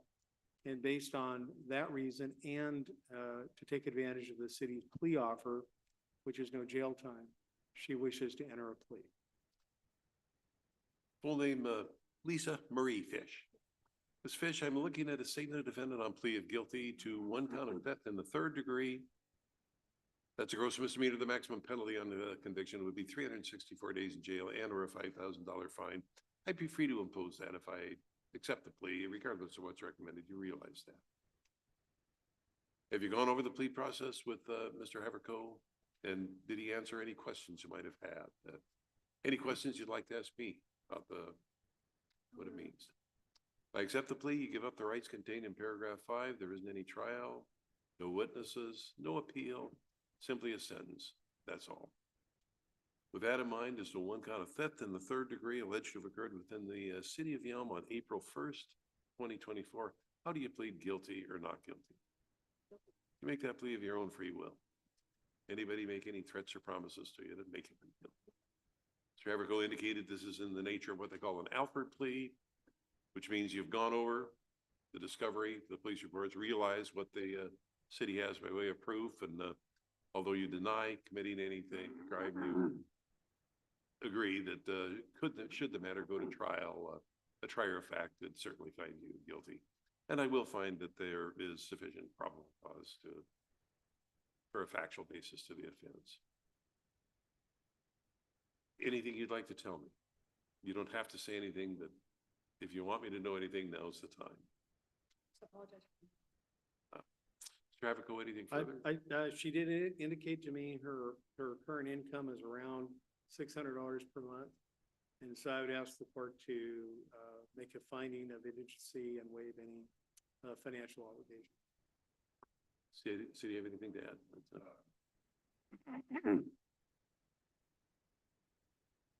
Most people's rent is more than $600 a month. Ms. Fish, I'm going to follow the recommendation in part. 364 days in jail, suspended on the condition you have law-abiding behavior. I'm not going to impose a fine.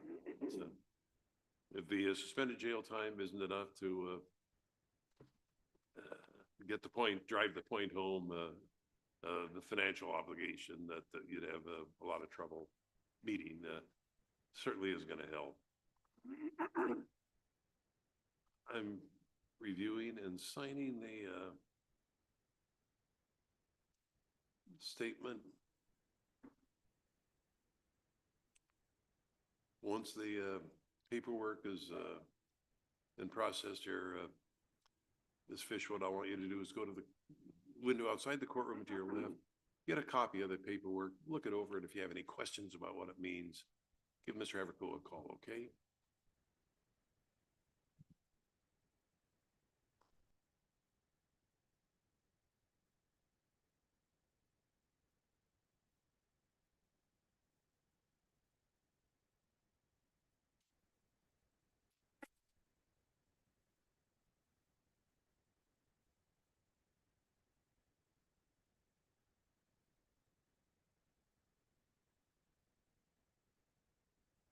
Now signed in open court.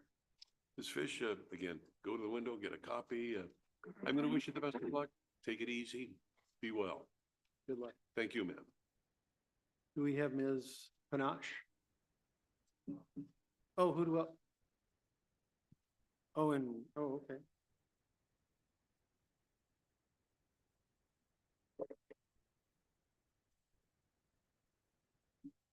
Oh, okay, cool.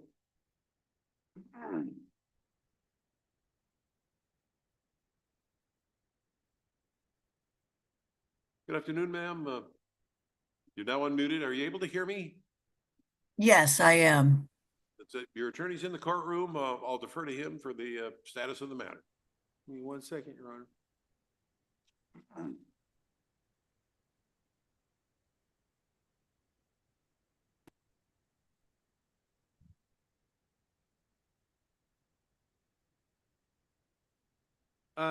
So Ms. Panache, just rechecking her DOL record, her current status is she has a restricted license.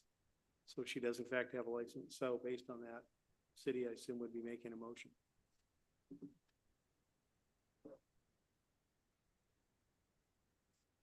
Docket number 6.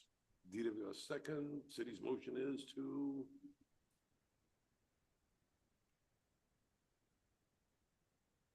page 10.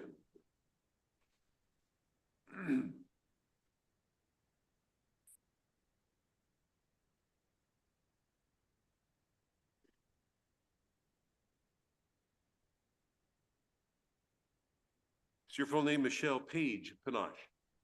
Yes, it is. Did I pronounce your name right? Yes, you did. Well, thank you.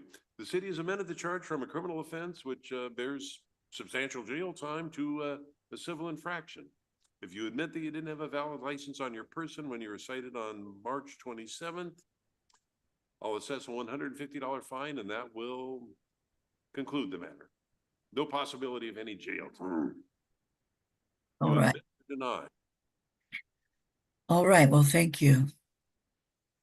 I'll assess the requested $150. We'll send you the order on today's hearing, Ms. Panache. You're relicensed. Hard to function in this world without a driver's license. Now that you have it back, please honor any restrictions you have, and don't do anything to jeopardize your license. Okay? Yes, thank you. No, I appreciate the amendment, and I was not aware that it was out of status, so I took care of it immediately. Thank you so much. Wonderful. Ms. Panache, thank you. You take care. Have a good day. Yes, you too. Bye-bye. Goodbye.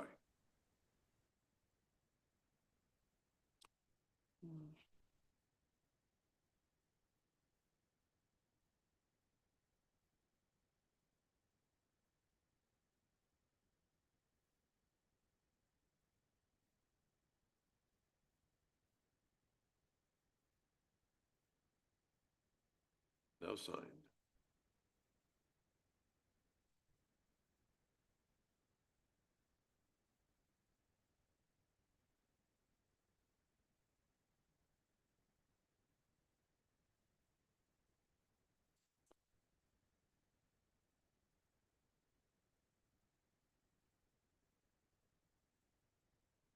Yeah, I think we might have Mr. Jared Yazzie and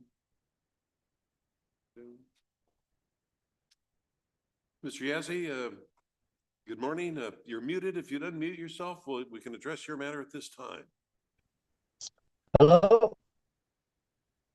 Good morning. I can hear you okay. Can you hear me? I can. Your attorney's in the courtroom. I'll turn to him to address the status of the matter. matter comes on for a pretrial hearing on a malicious mischief third-degree charge. I think the parties have reached an agreement. He's going to enter an Alford plea to the amended charge of malicious mischief attempted, reducing it from a gross misdemeanor to a simple misdemeanor.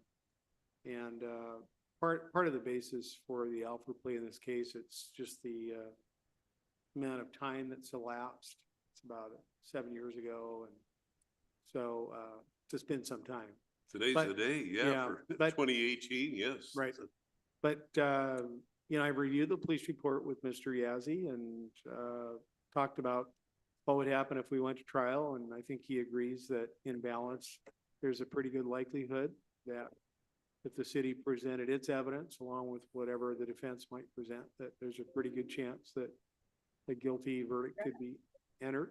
And because of that, he doesn't wish to contest the evidence and also wishes to take advantage of the generous offer by the city to not recommend jail time and to reduce the charge to amended malicious mischief in the third degree. Sir, is your full name Jared, middle initial A, Yazzie?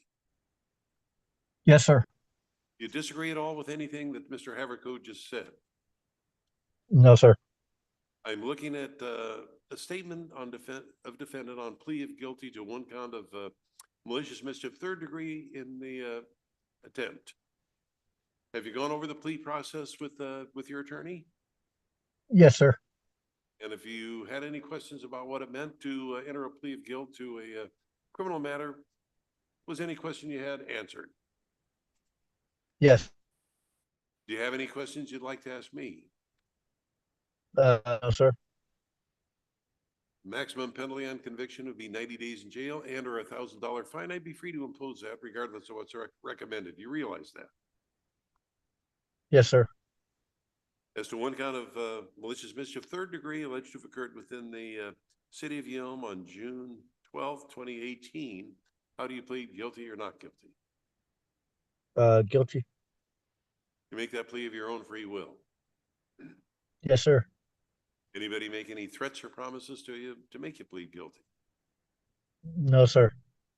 Find the plea to be freely, knowingly and voluntarily made, and you are making this plea by way of a State versus Alford. That tells me you've gone over the discovery, the police report with your attorney, and realized that if the matter went to trial, very likely you'd be convicted of the offense, but you wish to resolve the matter by taking advantage of the plea bargain that has been offered you. Is that correct? Yes, that's correct. Mr. Yazzie, is there anything you'd like to tell me? You don't have to say anything, but if you anything about the matter you want me to know, now's the time. Just a big misunderstanding on I guess everybody's part, and I, just yeah, just I just asked that you go with the city's recommendation, and we get this behind me. Thank you, Mr. Yazzie. Mr. Haverco, anything further? Nothing to add. Ask the court to follow. Mr. Ratfield, anything to add? Mr. Yazzie, I'm going to follow the recommendation. 90 days, all suspended on the condition you have law-abiding behavior. Recommended fine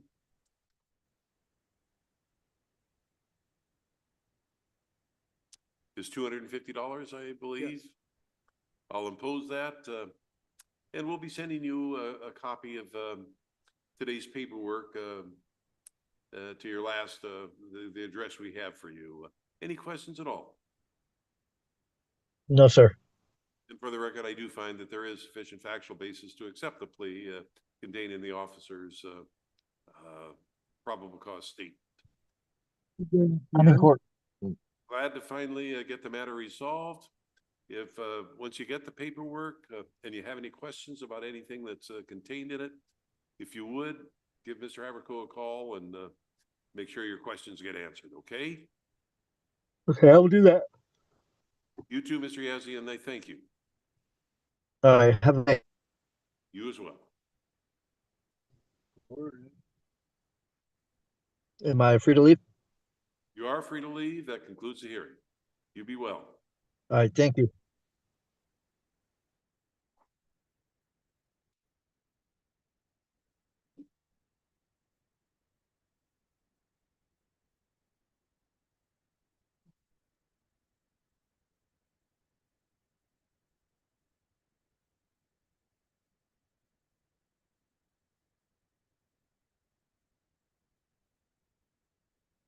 Two cases today from 2018.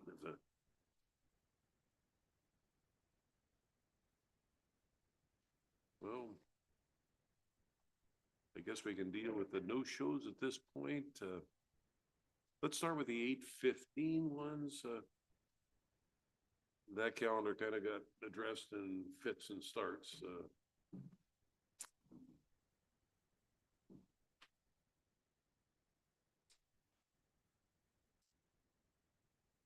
Mr. Clark did not appear. So ordered. Alan Hall.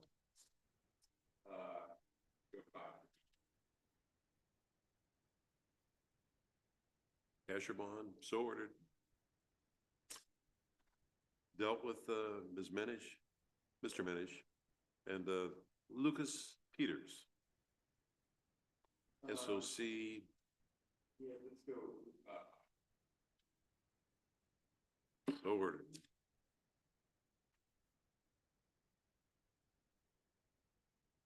That's that.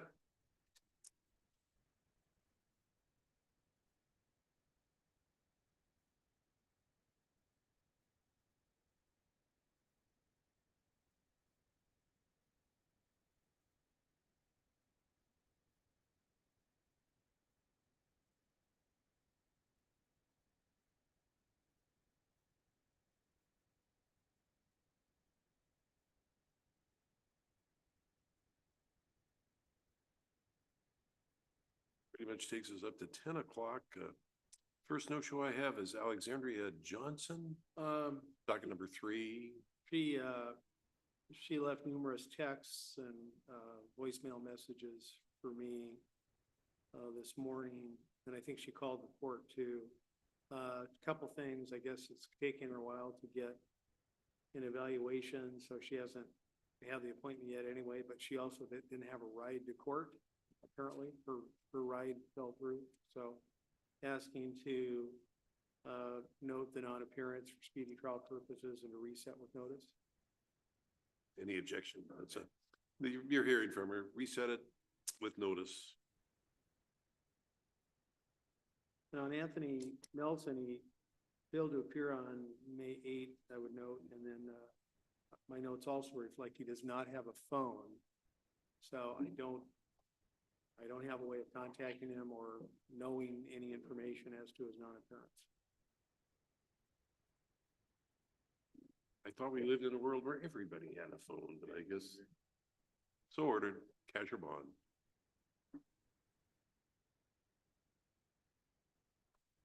And has anybody heard from Erica Perkins today? Okay. Well, weird because Ms. Perkins and I talked quite a bit. I think we had we talked quite thoroughly about her case and what to do yesterday. And she was trying to decide, between a couple of approaches, a couple of options. So I don't know why she's not here or what happened, but I have her phone number and we did, like I said, we did speak. So I would ask the court to note the non-appearance for speedy trial purposes and reset with a new notice. I have no problem with that. It's a fifth, third. It's a.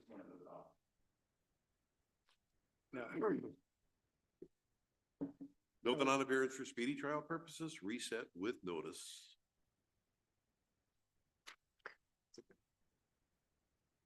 I see in Oak Courts, the next would be Tim Higgins, but I see we have a motion in Oak Courts.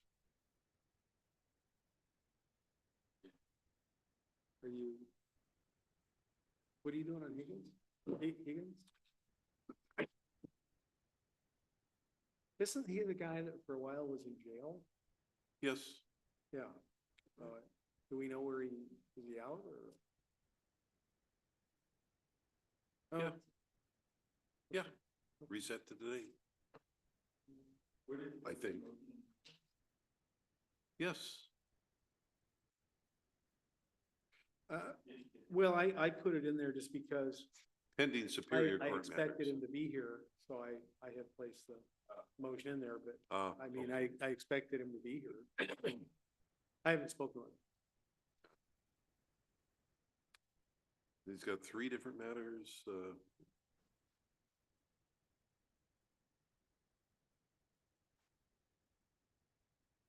So ordered. Total of 15. Yeah. I think those are all the 11s. Yes.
On record for the 1 o'clock arraignments. Before I call you up one at a time, I need to advise you that you do have a right to have a lawyer represent you at all stages of any criminal proceeding.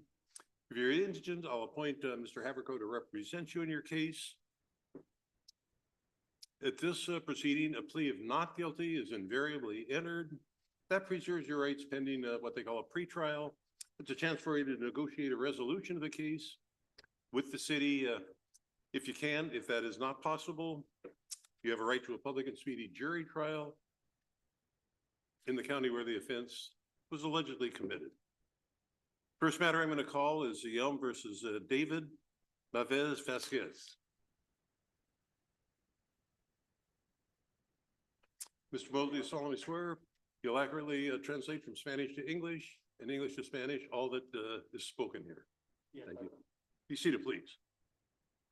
Full name, David Navez Vasquez. I apologize if I mispronounce your name. You were cited for the offense of driving while under the influence of intoxicants. That's a gross misdemeanor. The maximum penalty upon conviction would be 364 days in jail and or a $5,000 fine. I'm going to appoint Mr. Haverco to represent you in this matter. He will enter a plea on your behalf at this time. Thank you, Your Honor. Would stipulate to probable cause. Ask the court to enter a not guilty plea.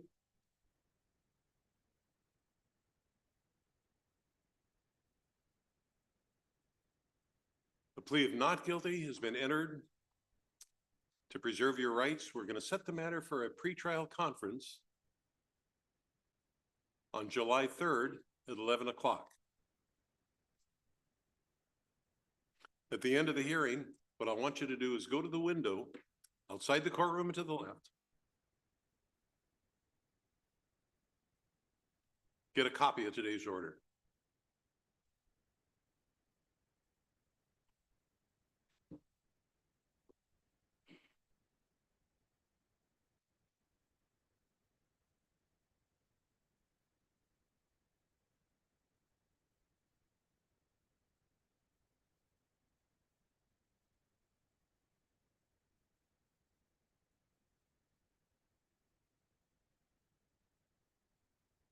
Have you given Mr. Haverco your contact information? His contact information will be on today's order.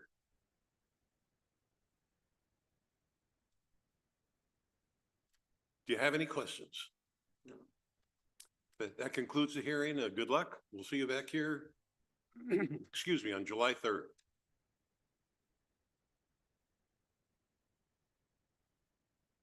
I thank you for appearing. Mr. Mold, thank you very much.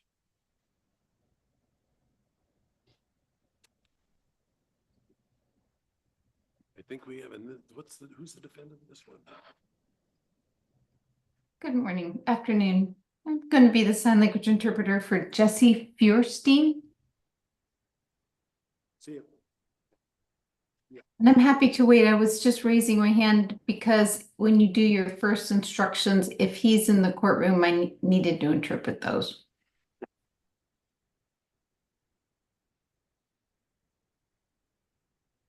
Good afternoon. Is Jesse Feuerstein in the courtroom? Go ahead and have a seat. I'll ask the interpreter to raise your hand. Do you solemnly swear or affirm that you will sign into English all that is said in this hearing? Yes, I do.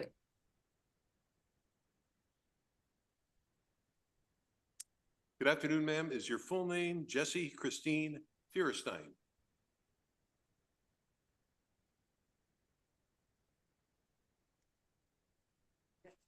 Yes. Uh-huh.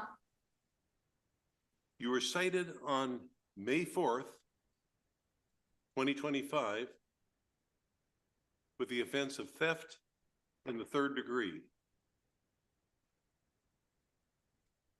Yes.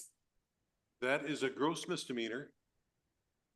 The maximum penalty upon conviction would be 364 days in jail and or a $5,000 fine.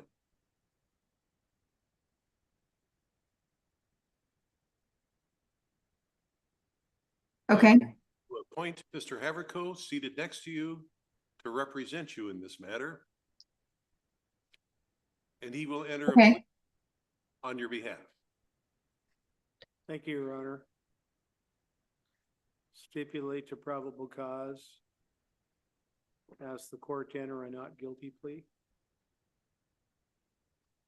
Ms. Feuerstein, do you have any question about anything that has happened so far?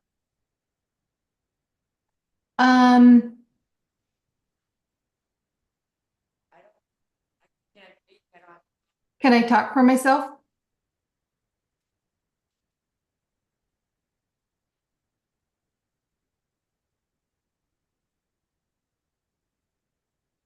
That is something you need to talk to Mr. Haverco about. All the officer did was cite you for the offense. You're presumed you haven't been arrested. It's presumed that you're innocent until your guilt is proven beyond a reasonable doubt. Could the interpreter advise the defendant to write her phone number down?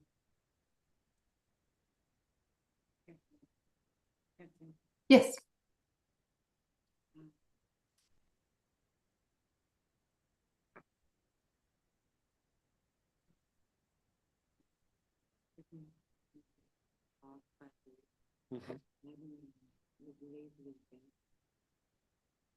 Now for a pretrial, we have to ask for the third, it's okay. Okay. Thank you. She's provided me with two phone numbers, one of which is I guess some type of text number that hopefully I can use in conjunction with. One's a video phone that you call routes through the interpreter, and the other one would be text. Okay.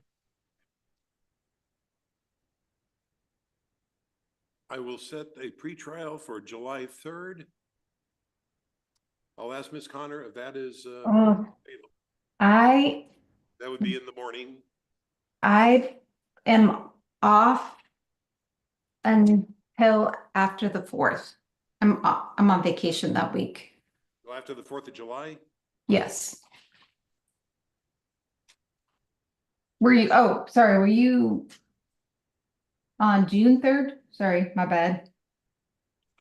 We're going to set a hearing for July 3rd, but we can change that to July 17th if that works. That'd be perfect. Thank you.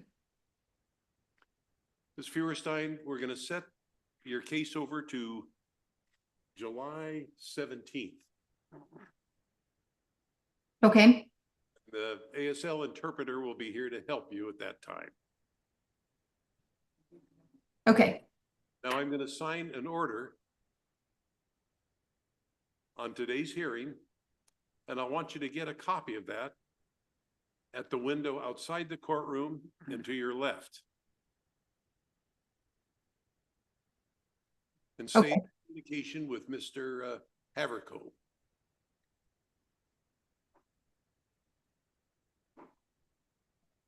Do you have any questions? I don't think so. I want to thank you for appearing, and we'll see you back here in July. Thank you, Your Honor. July 17th at what time?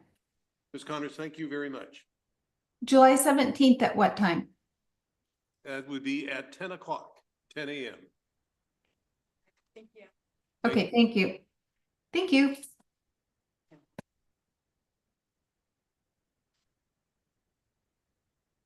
I'm going to write that down real quick.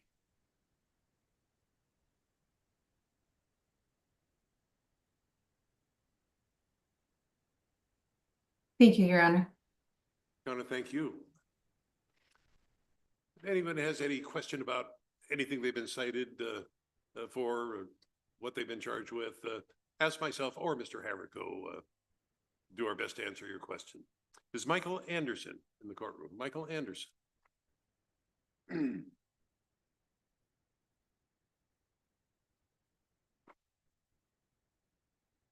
Michael Dwayne Anderson, Jr. Mr. Anderson, as you walked in here, you were cited with the offense of driving while license suspended or revoked in the 3rd degree. Now, Mr. Ratfield may have a motion with regard to your case. What happened is this. Driving a license suspended or revoked 3rd degree. Now, this is going to apply to other people in the courtroom as well. It's a criminal offense. It bears the possibility of up to 90 days in jail and up to a $1,000 fine. The city has amended the charge downward to a civil infraction. No possibility of any jail time. The only thing that can happen is a fine is imposed, usually at $150 in this offense. Mr. Anderson, any question about anything I've said so far? As to the amended citation of having no valid operator's license on your person when you were cited on April 20th, do you admit that or deny that? I'll impose a $150 fine. And I'm going to sign an order to that effect here in a moment. Do you know what you need to do to reinstate your license? What I would do, we live in a world where you pretty much have to be able to drive. So I would make that a project in life. I'd reinstate your license as soon as you can. Preparing the order. You can pay that over time. If paying the fine interferes with your ability to relicense, let us know and we can deal with that. We can figure it out. Okay, Mr. Anderson? Get a copy of today's order at the window, outside and to the left, and you have a good day. Thank you for appearing.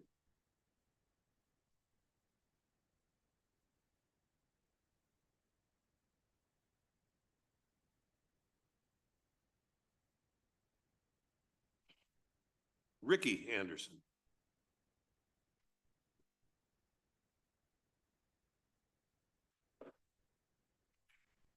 Good afternoon, sir. Is your full name Ricky Gene Anderson?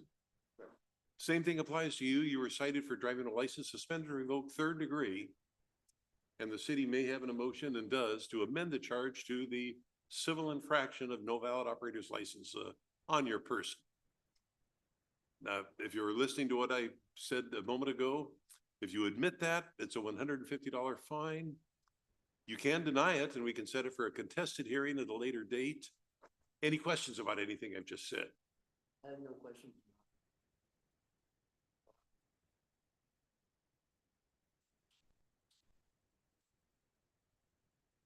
Go ahead, you bet.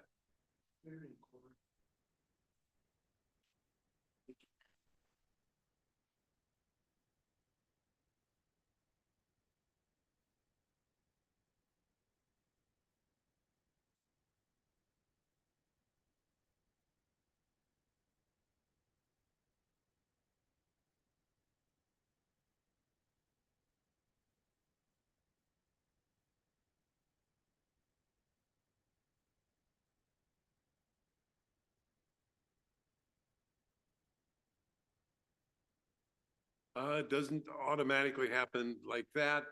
There may have been a lapse in time. Are you sure you don't owe them a reinstatement fee? Sorry? Are you sure taking care of the amount you owe the court is one thing, but also the Department of Licensing may have a reinstatement fee? I would check on that because that may be the case. In any event,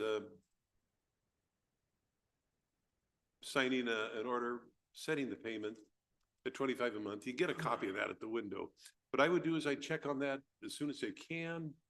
And I want to congratulate you on you're doing the best you can to reinstate your license. And that's a good thing. We live in a world where you got to be able to drive. Mr. Anderson, best of luck to you. Any questions? Thank you, Mr. Anderson, and take care. Dustin Bassett. Mr. Bassett did not appear. How about Cody Beck? Is Cody Beck in the courtroom? Does not answer. Matthew Bonema.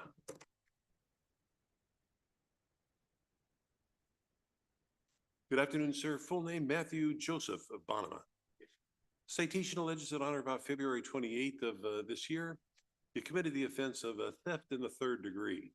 Theft in the third degree is a gross misdemeanor. The maximum penalty on conviction would be 364 days in jail and or a $5,000 fine. I'm going to appoint Mr. Haverco to enter a plea on your behalf. He'll represent you in this matter. Mr. Haverco? Stipulate to probable cause, Your Honor, ask the court to enter not guilty plea. And I will ask everyone, represented by Mr. Haverco, make sure before you leave, you give him your contact information so he can be in touch with you. And the order that will be generated will have his contact information on it.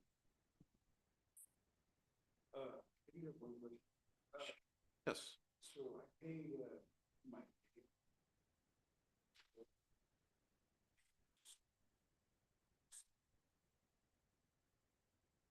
Did you post cash or did you get a bail bond or? Well, ordinarily, sometimes bail is held until the case is resolved. If the city wishes to weigh in on exoneration.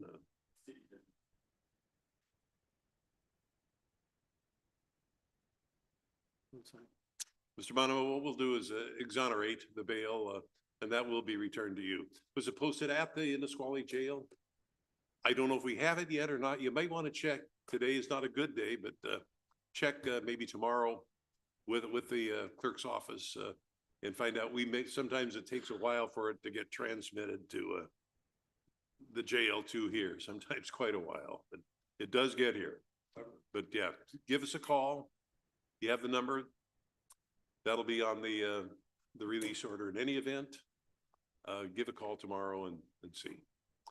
Now, the pretrial set for July 3rd at 10 a.m. Signing an order to that effect as we speak. And yes, I want you to get a copy of that order at the window outside and to the left. Any questions? Good luck to you. See you back here in July. Thank you, sir. Dana Brooks does not respond. Jonathan Chapman will not respond. There is a docket entry on that. How about Bethany Crow?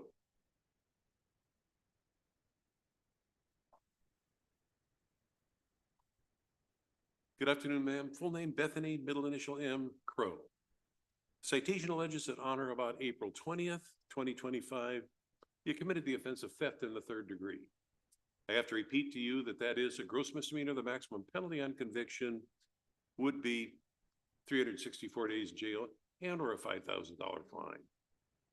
I am going to appoint Mr. Haverco to enter a plea on your behalf, and he will represent you throughout the course of the matter. Stipulate to probable cause, Your Honor, ask the court to enter not guilty plea.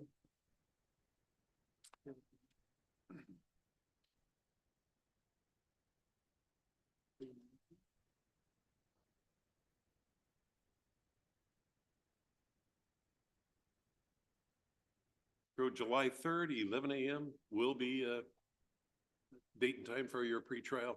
And again, I want you to get a copy of today's order at the window outside the courtroom and over to your left. Any questions at all? Conditions release are always just law-abiding behavior. Stay out of trouble. You take care of yourself and don't forget to get a copy of today's order. Thank you, Ms. Crow.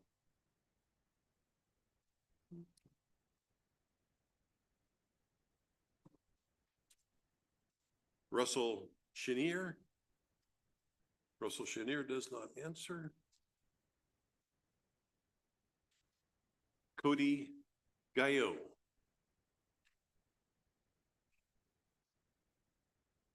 Cody Gaillot does not answer either. Christopher Hominger.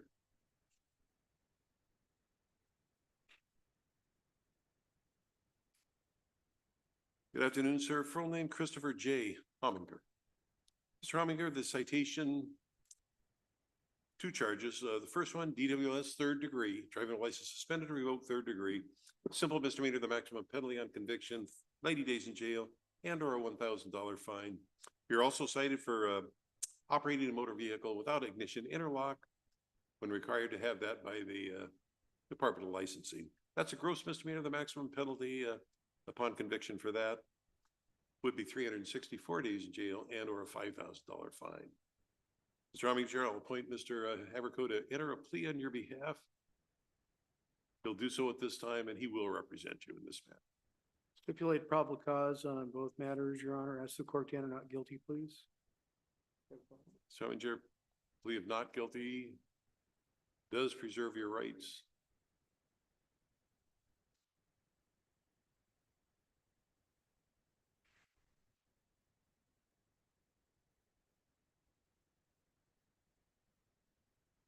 Pretrial July 3rd, 10 in the morning. Any questions at all? Concludes the hearing. Don't forget to get a copy of the order at the window. Thank you, sir. Charles Jarrett, I do not expect an answer. How about Kevin Jones? Are you Mr. Jarrett? Oh, go ahead and have a seat. Is it Charles Jordan Jarrett? Yes, sir. Citation alleges that on or about January 31st of this year, 25, you committed the offense of theft in the third degree. Gross misdemeanor, the maximum penalty on conviction would be 364 days in jail and or a $5,000 fine. I'm going to appoint Mr. Haverko to represent you in this matter. He'll enter a plea on your behalf at this time. Stipulate probable cause, Your Honor. Ask the court to enter not guilty plea.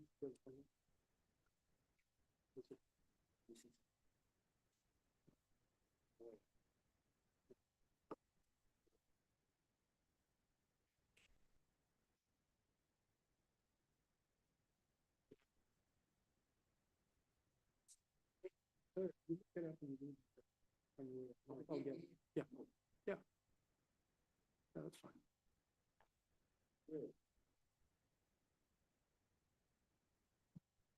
And you need to sign right here.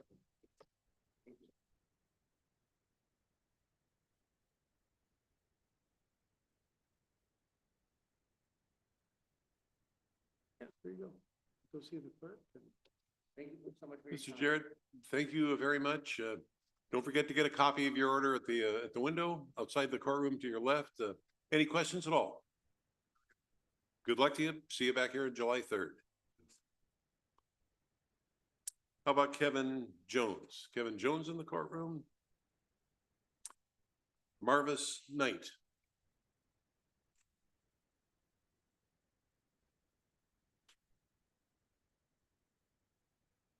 Good afternoon, sir. Full name Marvis Joanne Knight. Yes. Mr. Knight, you were cited with driving a license suspended or revoked third degree. I'm anticipating that the city will have a motion in your case as well, and does. Instead of being a criminal offense, the city's amended the charge to no valid operator's license on your person. And again, that's not a criminal offense. It's a civil infraction. If you admit the infraction, I'll assess a $150 fine. Deny it if that's your right to do so, and we can set the matter for a contested hearing. What would you like to do? Admit or deny? Or if you have any questions,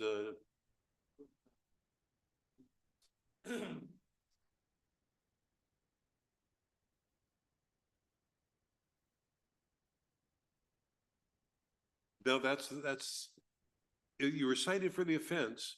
I would impose a $150 fine, but you still need to reinstate your license. I don't know why it's suspended. But third degree means, by definition, you're eligible to reinstate.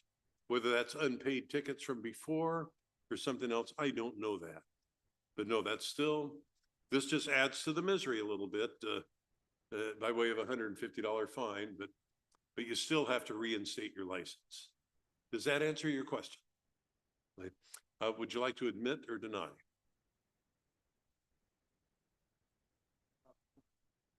Okay. I'll do the same. I'll assess the $150 fine, and yeah, that's do you know what you need to do to reinstate? Okay. If not, Department of Licensing to be able to help you with that. It always comes down to money, one way or the other.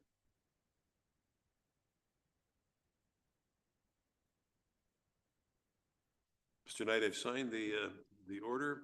I want you to get a copy of that at the window outside the courtroom to your left. Good luck getting reinstated, okay? Take care of yourself. Christopher Larson. Good afternoon, sir. Is it Christopher Garrett Larson?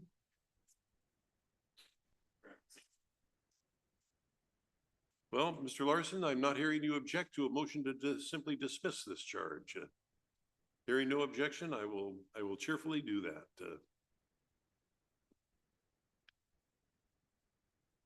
Now, there's rules under the terms of which, if certain criteria are met, the officers don't have any choice but to arrest, et cetera, et cetera.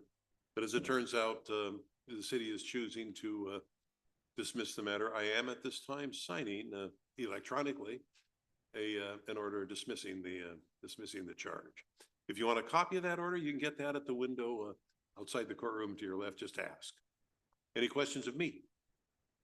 Case is dismissed. You're free to leave and not worry about it anymore. Good luck. Ricardo Lucero.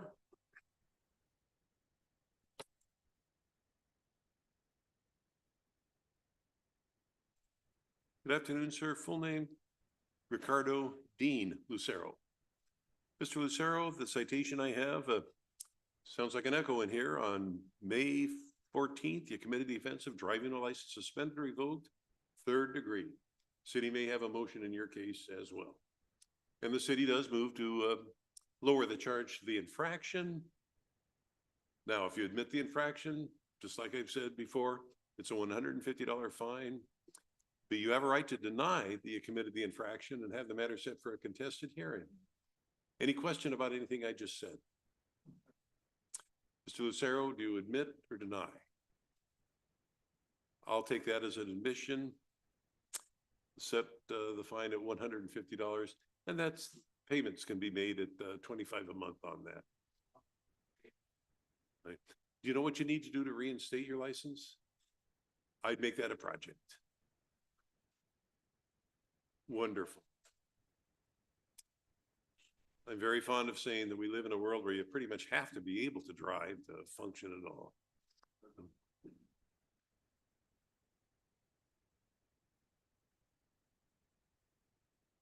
That's one of the reasons, and sometimes we make a choice, making sure your daughter's safe is far more important than this, I'm sure. But Mr. Lucero, hey, good luck getting reinstated. Take care of yourself, and don't forget to get a copy of today's order. And if you have trouble making the payments for any reason, let us know. We can deal with that. We can figure it out. Take care of yourself.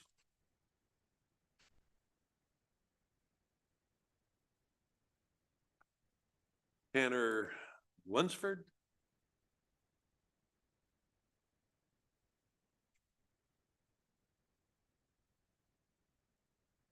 Good afternoon, sir. Full name Tanner James Lunsford.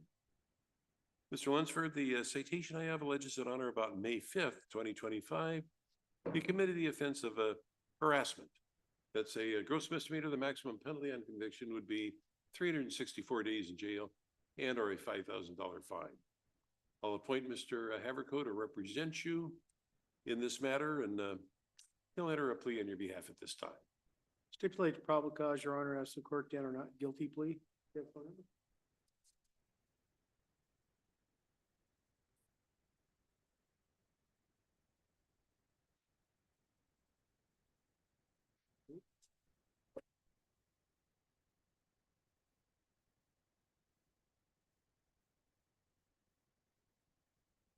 Mr. Lunsford, conditions of release are law-abiding behavior and no problems of this sort, no contact with the individual in question, okay?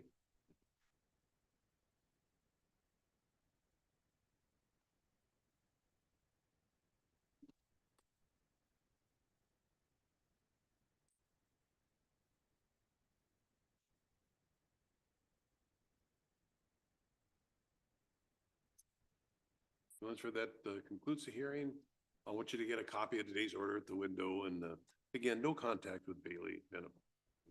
Take care of yourself, and we'll see you back here. Thank you.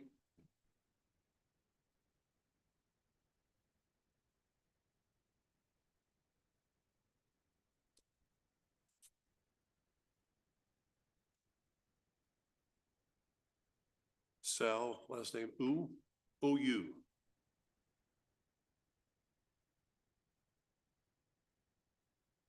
That's Mr. Moon. How about Tristan Robertson?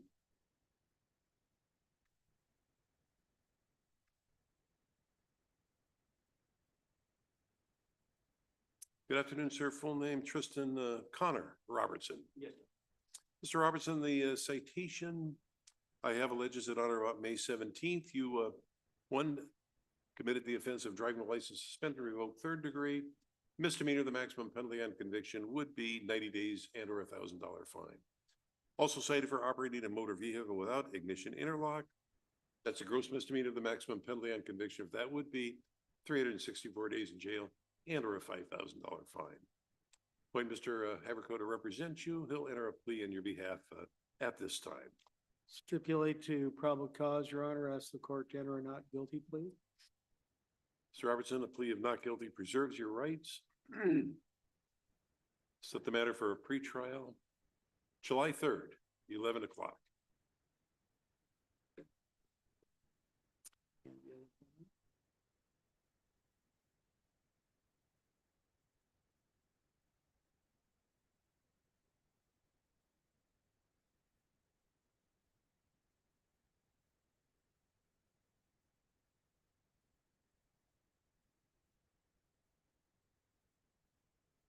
Robertson, conditions to release or law-abiding behavior. Of course, that includes don't drive without ignition interlock if that's a requirement by the Department of Licensing. Any questions at all? Go ahead and get a copy of today's order at the window outside the courtroom. Good luck to you. Levi Schoweiler.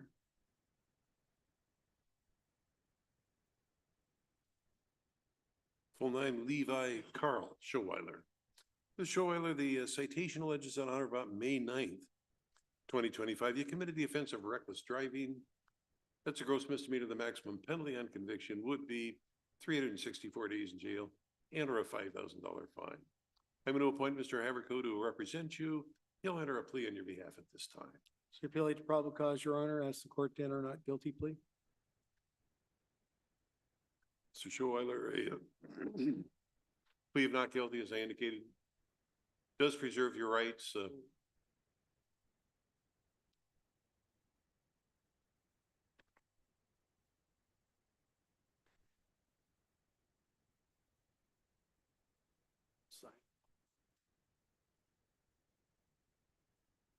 Conditions of release are law-abiding behavior. Don't drive unless licensed and insured, and no criminal traffic offenses, and no driving infractions. That's the conditions. Yes, sir.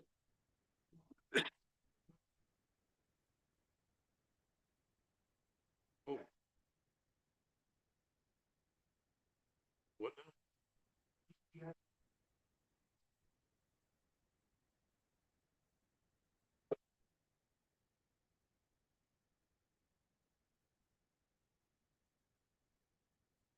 Today forward, yeah. I can't order him to not do something that's already done. Mr. Schoweiler, from this time, and I've said many times, driving a car is maybe the most, very likely the most dangerous thing you're ever going to do in your life. I'll spare you any stories at this time, but it's very important for a number of reasons. Maybe the least of which is insurance premiums. The good way to skyrocket the cost of insurance is to build up traffic offenses. You don't want to go there. You don't want to go there at all. We're going to set the matter for a pretrial. Stay in touch with Mr. Haverco. Make sure he has your contact information. July 3rd, 10 o'clock is the next court date. You can get a copy of today's order at the window. Any questions at all? Sir, any more questions? Mr. Schweiler, good luck to you. Take care of yourself.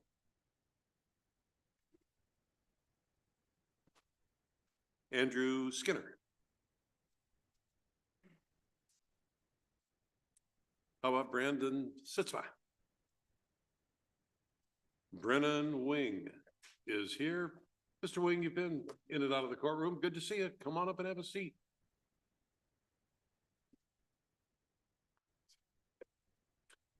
I know your full name, but I've got to confirm it for the record.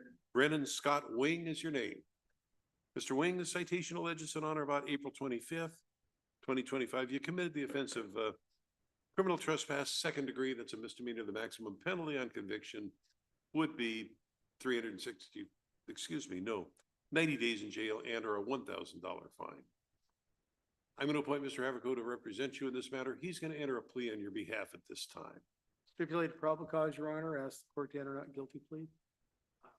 Mr. Wing, the plea of not guilty preserves your rights. Okay. Okay. Okay. Fine.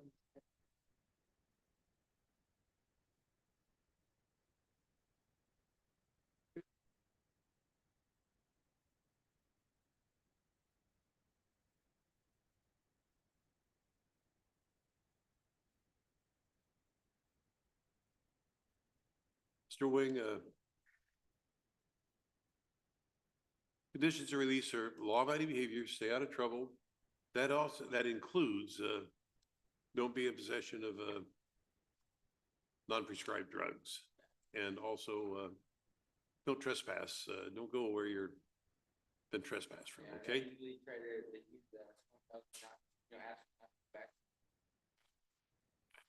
That's something you need to talk to Mr. Haverko about. Mr. Wing signed an order on today's hearing. Expect you back here on July 3rd, 11 o'clock in the morning. That's your pretrial date. Any questions? Thank you for appearing and good luck. Take care. Jacob Zamarovic. Jacob Zamarovic.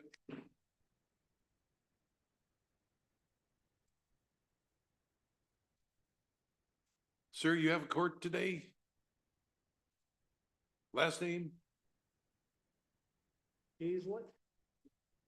That's, oh, yes. What time was he scheduled? 9:45. Oh, okay, gotcha. Gotcha.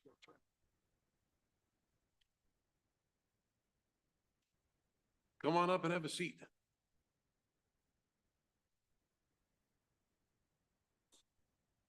Okay.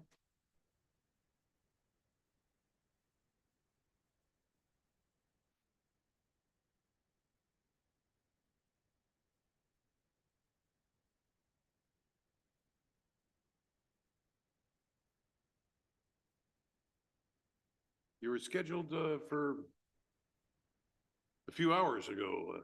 It was. I had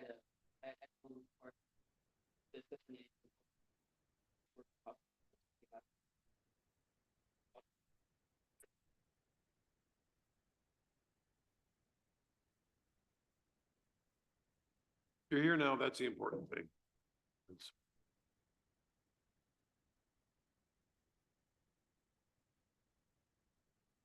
And you're Joshua Anthony Enos? No. What's your Jacob Tyler Hazlitt? That's your full name? Yes. You were cited for the offense of theft in the third degree on April 24th of this year. That's a gross misdemeanor. The maximum penalty on conviction would be 364 days in jail and or a $5,000 fine. I'm going to appoint Mr. Haverko to represent you in this matter. He'll enter a plea on your behalf at this time, Mr. Hazlitt. Stipulate to probable cause, Your Honor. Ask the court to enter a not guilty plea. Mr. Hazlitt, a plea of not guilty preserves your rights. Set the matter for a pretrial. Give a phone. It's okay.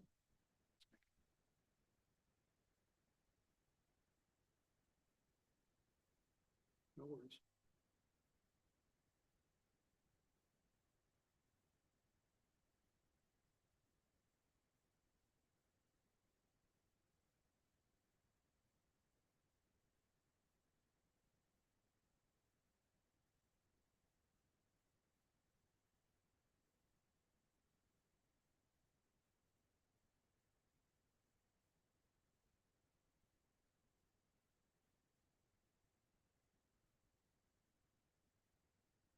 Mr. Hazlet, July 3rd, that's your pretrial date. That'll be on the order. You can get a copy of it at the window outside the courtroom and to your left. The warrant that was issued for your non-appearance before, that's quashed. Don't have a warrant in effect. But you do need to come back on the 3rd. Right? That concludes the hearing. You're free to leave. Don't forget to get a copy of your order at the window. Thank you, Mr. Haslund. Sir, you had court at the last name?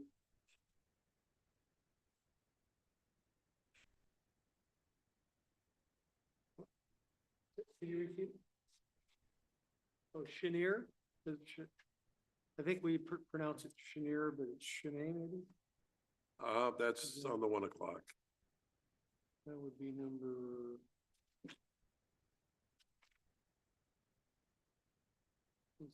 Should I come on up and have a seat?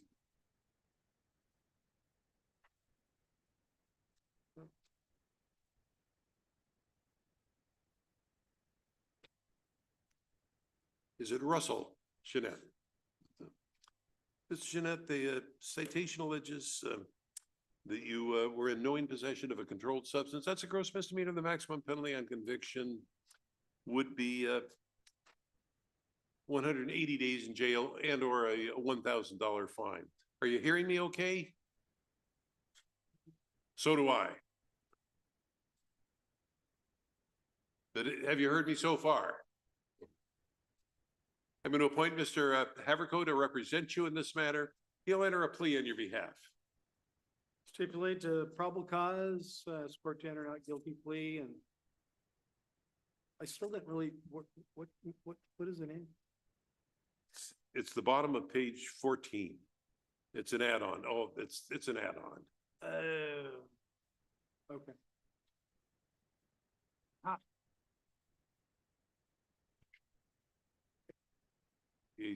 Yeah, you'll find it in O Ricky. courts.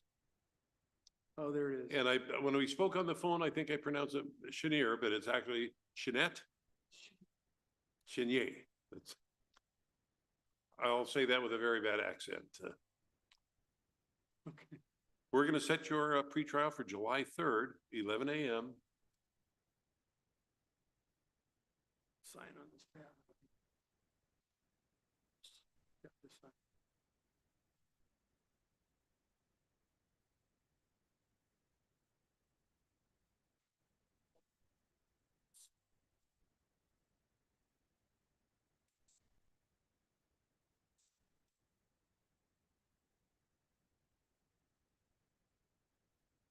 Okay.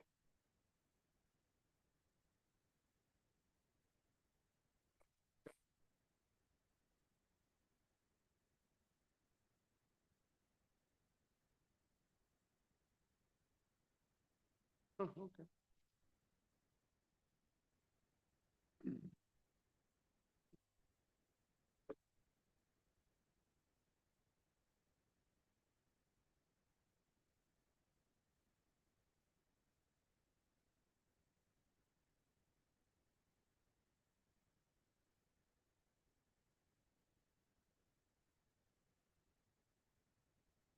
What I want you to do is get a copy of today's order at the window outside the courtroom and to your left.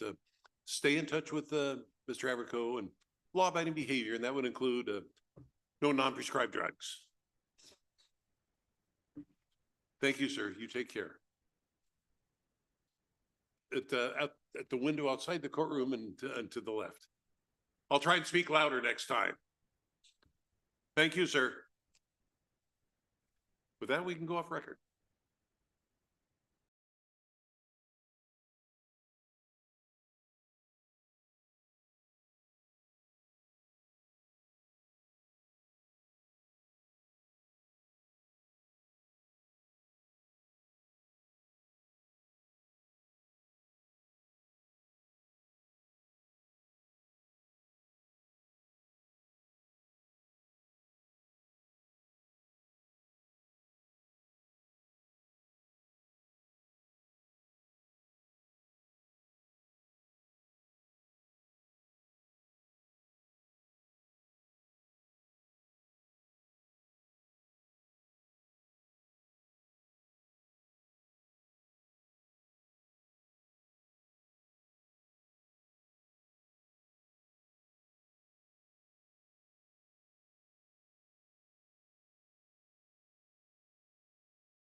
On record for the 230 contested matters, we do have one person here, Kevin Brito Alvarez. Kevin, come on up and have a seat. If you have company with you, ma'am, you're free to come up and sit with Kevin right there on at the council table. Kevin, you asked for a mitigation hearing. I think he's probably eligible for a. I got it. Yes.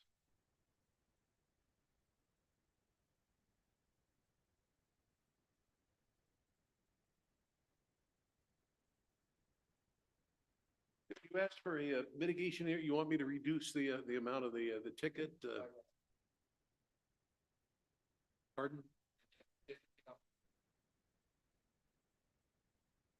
I couldn't quite hear you. Speak up a little bit. Speak into the microphone. Dan, could you give him the? Oh yeah, that's basically. I just wanted something where I wouldn't pay a lot and hear me out. Could you speak up a little bit? I'm not. Like I just don't. Yeah, how you said. I just want to reduce the payment. Okay. Well, tell me what happened here. The number of tickets you got add up to well over $1,000. Yeah. So what happened? So I was at my family's house over here in Yelm, and I was going home. I did go home really late, and as I was going home, I'm driving normally. I'm driving at the speed limit, and I'm driving, and as I'm getting closer to a stop, I see a really car coming fast, right? And it's the cop, and he pulls me over, and he says that when he stopped me, he said that I was speeding when I know that wasn't true because one, I drive a manual car, and I was on the second gear, which was going 25 miles per hour, and he says I was going 50 miles per hour. So I know that wasn't true.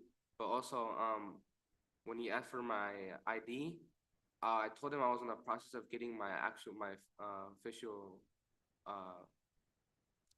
ID because I just finished my permit and I just finished the test too, so I just got all my stuff. And also, for the insurance, I told him the old one we had it expired, but because we switched insurance, and I told him I didn't have paperwork for it right now because we just switched. And he was like, he needs the full paperwork. I was like, well, I'm sorry about that. And he charged me for everything. Well, let me take a look at what he has to say here.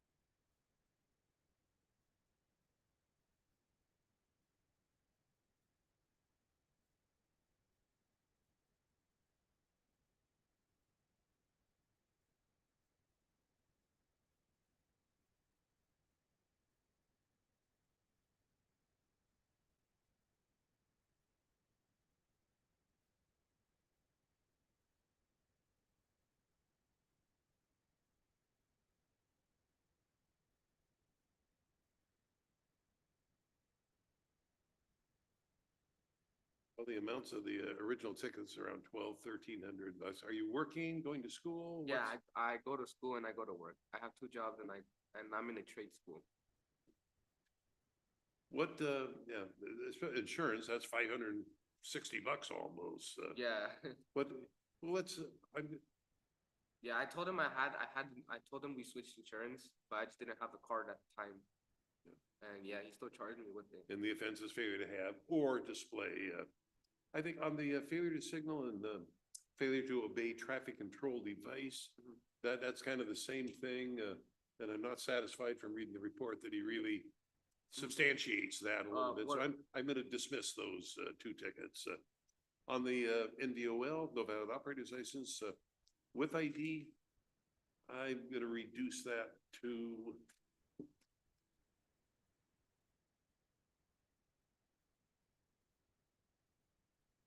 that's 559 as well. I'm going to reduce that to 150. Okay, thank you. And no insurance. I'm gonna take your word that you did have, ma'am, would you have had insurance coverage if they'd been in an accident? Yeah, we do. I'm gonna take your word for Yeah, that. I have the paperwork and everything too. I'm gonna take your word for that. You have the paperwork with you, that's fine, I don't need to see it. I'm allowed to, in that case, the statute is have or display. Yeah. The important thing is you have, and the statute allows me to assess a $25 cost and dismiss the ticket. Yeah. If I'm gonna dismiss a failure to signal, those are the moving violations. You can't get those, they'll kill your insurance. Yeah. And the NVOL, that's non-moving. That's 150. 25 to get, that's a total of 175. We can set you on a payment program of 25 a month if that works. If it doesn't work, let us know and we can certainly deal with that. Now, driving a car, that's probably the most dangerous thing you're ever going to do in your lifetime. Be very careful out there. Yeah. Go with the speed limit. And besides, there's a lot of angry people out there driving around. Yeah, I know. I'm really good at kidding. I know what I was doing, but I feel like the cop was just really unfair. And they've got that. Yeah. And then I'm just waiting for my actual ID. It takes 30 days to come in. I'm signing a order to that effect. Total of 175, 25 a month is your monthly payments. Yeah, this could have added up to $1,300. You know, that's, make sure you have your insurance card, get licensed as soon as you can, and then, you know, relax, take it easy. Always go by the speed limit, okay? Of course, yeah. Thank you, sir.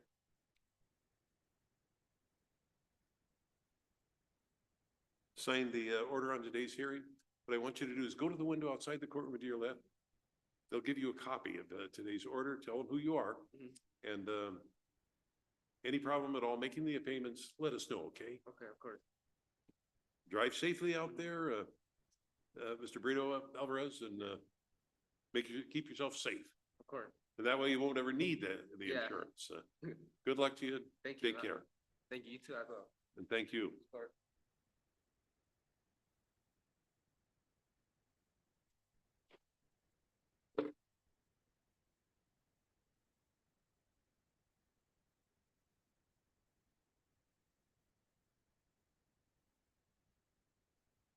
But bring them up. For that's failure to stop at a stop sign.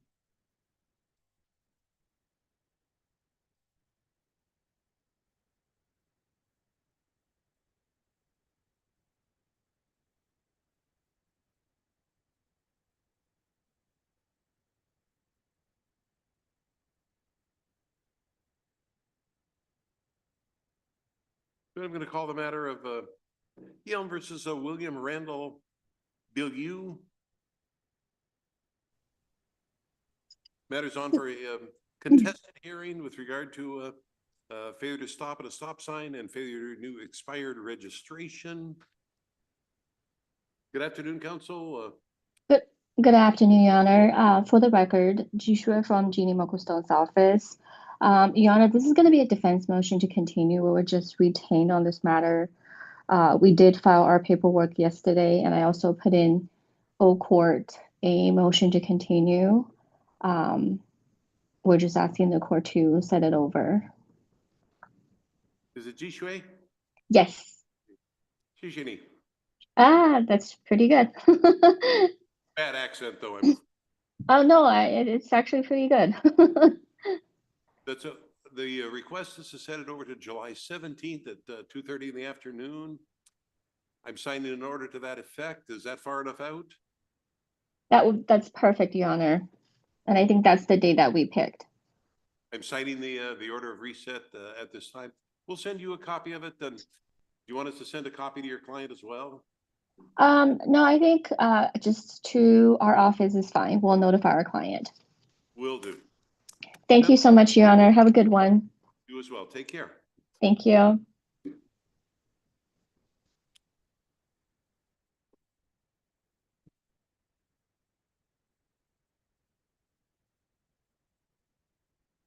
I shouldn't do that. So sometimes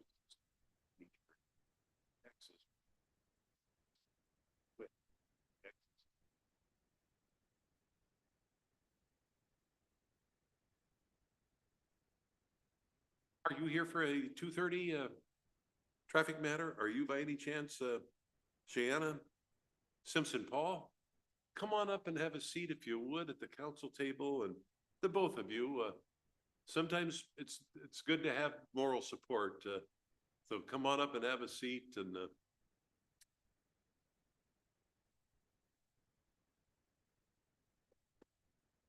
good afternoon, Ms. Simpson Paul. First name Shauna?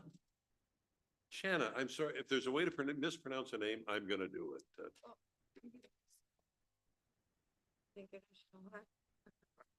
I see you were cited for two things, failure to stop at an intersection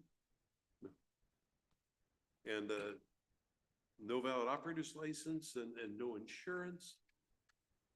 Tell me about the, did you have insurance at the time? Have you gotten it since?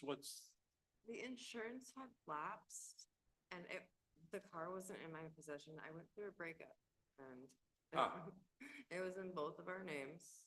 And he ran off with it and trashed it and returned it broken. And it went to the shop, well, our buddy mechanic's house. And I was going to go pick it up that day. Oh, boy. Yeah. No insurance? I'd had insurance the entire time we've owned this.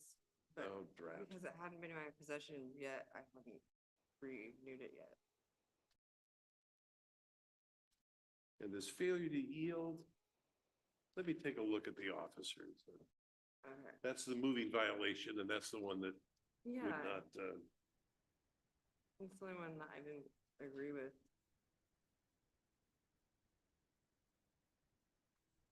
Well, technically, the officer simply says did not stop, but that's the citation itself. I need facts upon which I can make a decision as to whether you stopped or not. So I'm going to dismiss that, that citation. I went over and over. I had stopped and was starting to go again so. We don't need to go there because I'm going to dismiss that ticket. Now, that's dismissed. The registration one, 237 is way too much. Let's reduce that to 100. And the insurance, let's reduce that to 559 is way too much. So let's reduce that to 100 as well for a total of 200. Can you pay that at 25 a month? Yes, I believe I can. Give it a try. If you can, that'd be great. If for some reason you can't, let us know and we can certainly deal with that easily enough. Thank you. What I want you to do is have better luck with your situation in life. Like a year. And be careful driving out there. There's a lot of angry people that shouldn't be on the roadway, but are anyway. Any questions at all of me? No, thank you so much. Well, you're entirely welcome. Entirely welcome. I was very nervous not having any kind of. I fully realize that people aren't here because they want to be. They're here because they have to be, and most often are not happy about it. So just relax, take it easy. Yeah, I had a head concussion and brain trauma, so I was really worried. I was just like, oh man. Not to worry. I'm no better, and maybe sometimes worse than all the people that come in here before me. So you're going to be treated well when you are in court. And it's usually can be kind of a painless experience. I'm signing an order on today's hearing. What I want you to do is go to the window outside the courtroom to your left. You can get a copy of today's order. It'll set the payment schedule on it. What I want you to do is, if you can't make the payments, let us know. Just let us know and we can deal. One question. Sure. Bank account, because my bank account, that's been stuck for me years, like -500, so I don't have a bank account right now. Well, let's see. Your first payment is due June 22nd, so you've got a month. Okay. Is that going to solve the problem? I'll have to ask up there because maybe I can figure out a prepaid card. I'm just don't know if it has come from bank. That's no bank account. Shoot. Yeah. I'm low income. I can't really afford 500 to fix it. Oh, yikes. Yeah.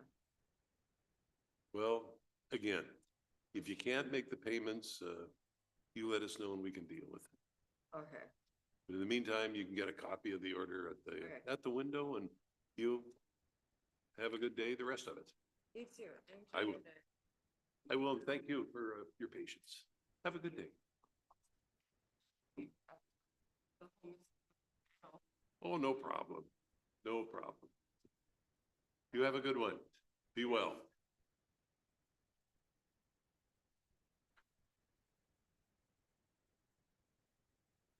Oh, sure. Oh, yeah. Whatever works. Green stamps, money order, that's. They.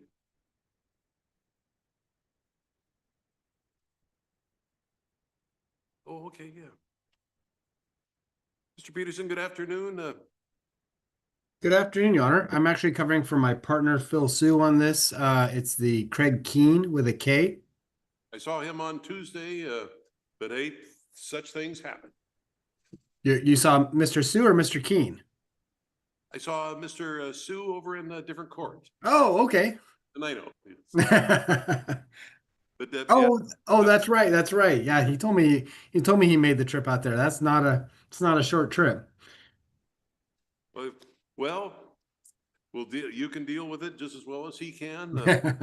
For a contested hearing at this time, any preliminary motions? Yes, Your Honor. Mr. Sue is requesting, asked me to make a motion to dismiss on this for a discovery violation.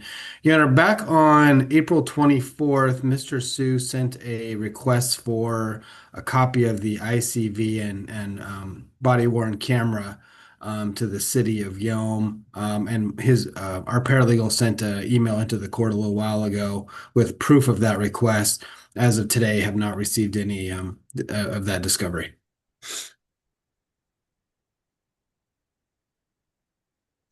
Reviewing the matter, hey, Mr. Keen does have a good record. I think based on the motion, I'm going to grant the motion and dismiss the citation. I'll sign an order to that effect, and we can send you a copy of today's order if you wish. Okay, great. That'd be great. Thank you very much, Your Honor. Have a good day. Take care. Have a good day, and say hello to Mr. Sue for me. I will. Thank you. Take care.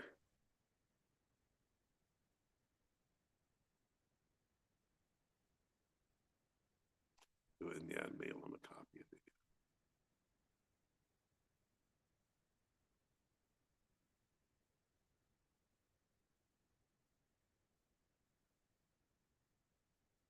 Yeah, that's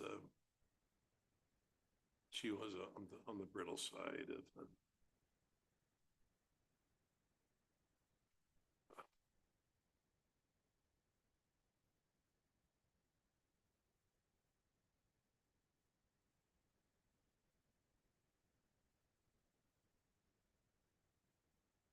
And I guess we can address the 1 o'clock no-shows at this time.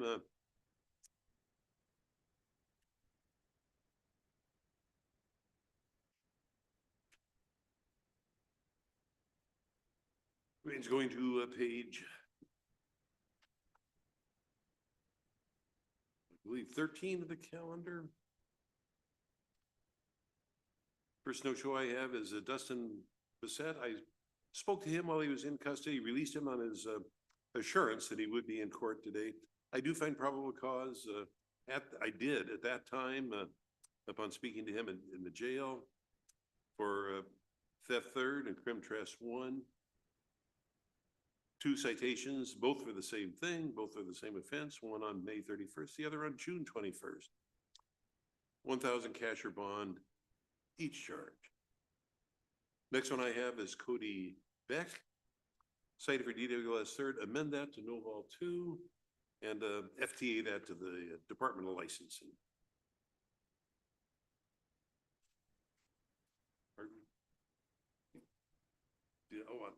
Oh, for gosh sakes. Let me take that back. I misread that. I do find probable cause for the issuance to him of DWS second degree, 1,000 cash or bond. Thanks. Thank you for reminding me. Now Dana Brooks was third degree. Amend that to no vol 2 and FTA it. John Chapman, in custody, Thurston County. But I do find and have found on previous occasions probable cause for the 424-25 citations to him for loitering drug related and use of paraphernalia. 1,000 cash or bond.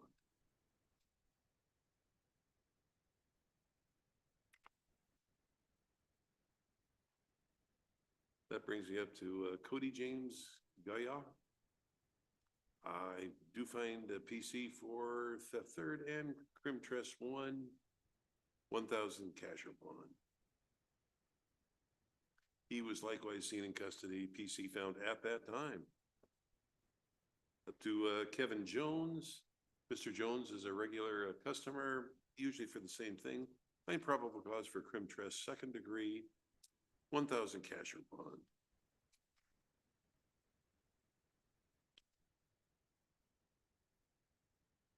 And that brings us up to page 17, Sal O, last name O-U. I saw him in custody, but it was for DDoS third. There was a good reason for booking him, but I don't remember what it was. I'll go ahead and amend that to Noval 2 and FTA. Same way with Andrew Skinner at the bottom of the page. Amend third to Noval 2 and FTA it. On Brandon Sitzma, I likewise saw him in custody, found probable cause at that time for crim trust 1 and disorderly conduct, 1,000 cash. And that we can finish up with docket numbers 27 and 28. 27, amend to Noval 2 and FTA it, and 28, no insurance, simply FTA that one.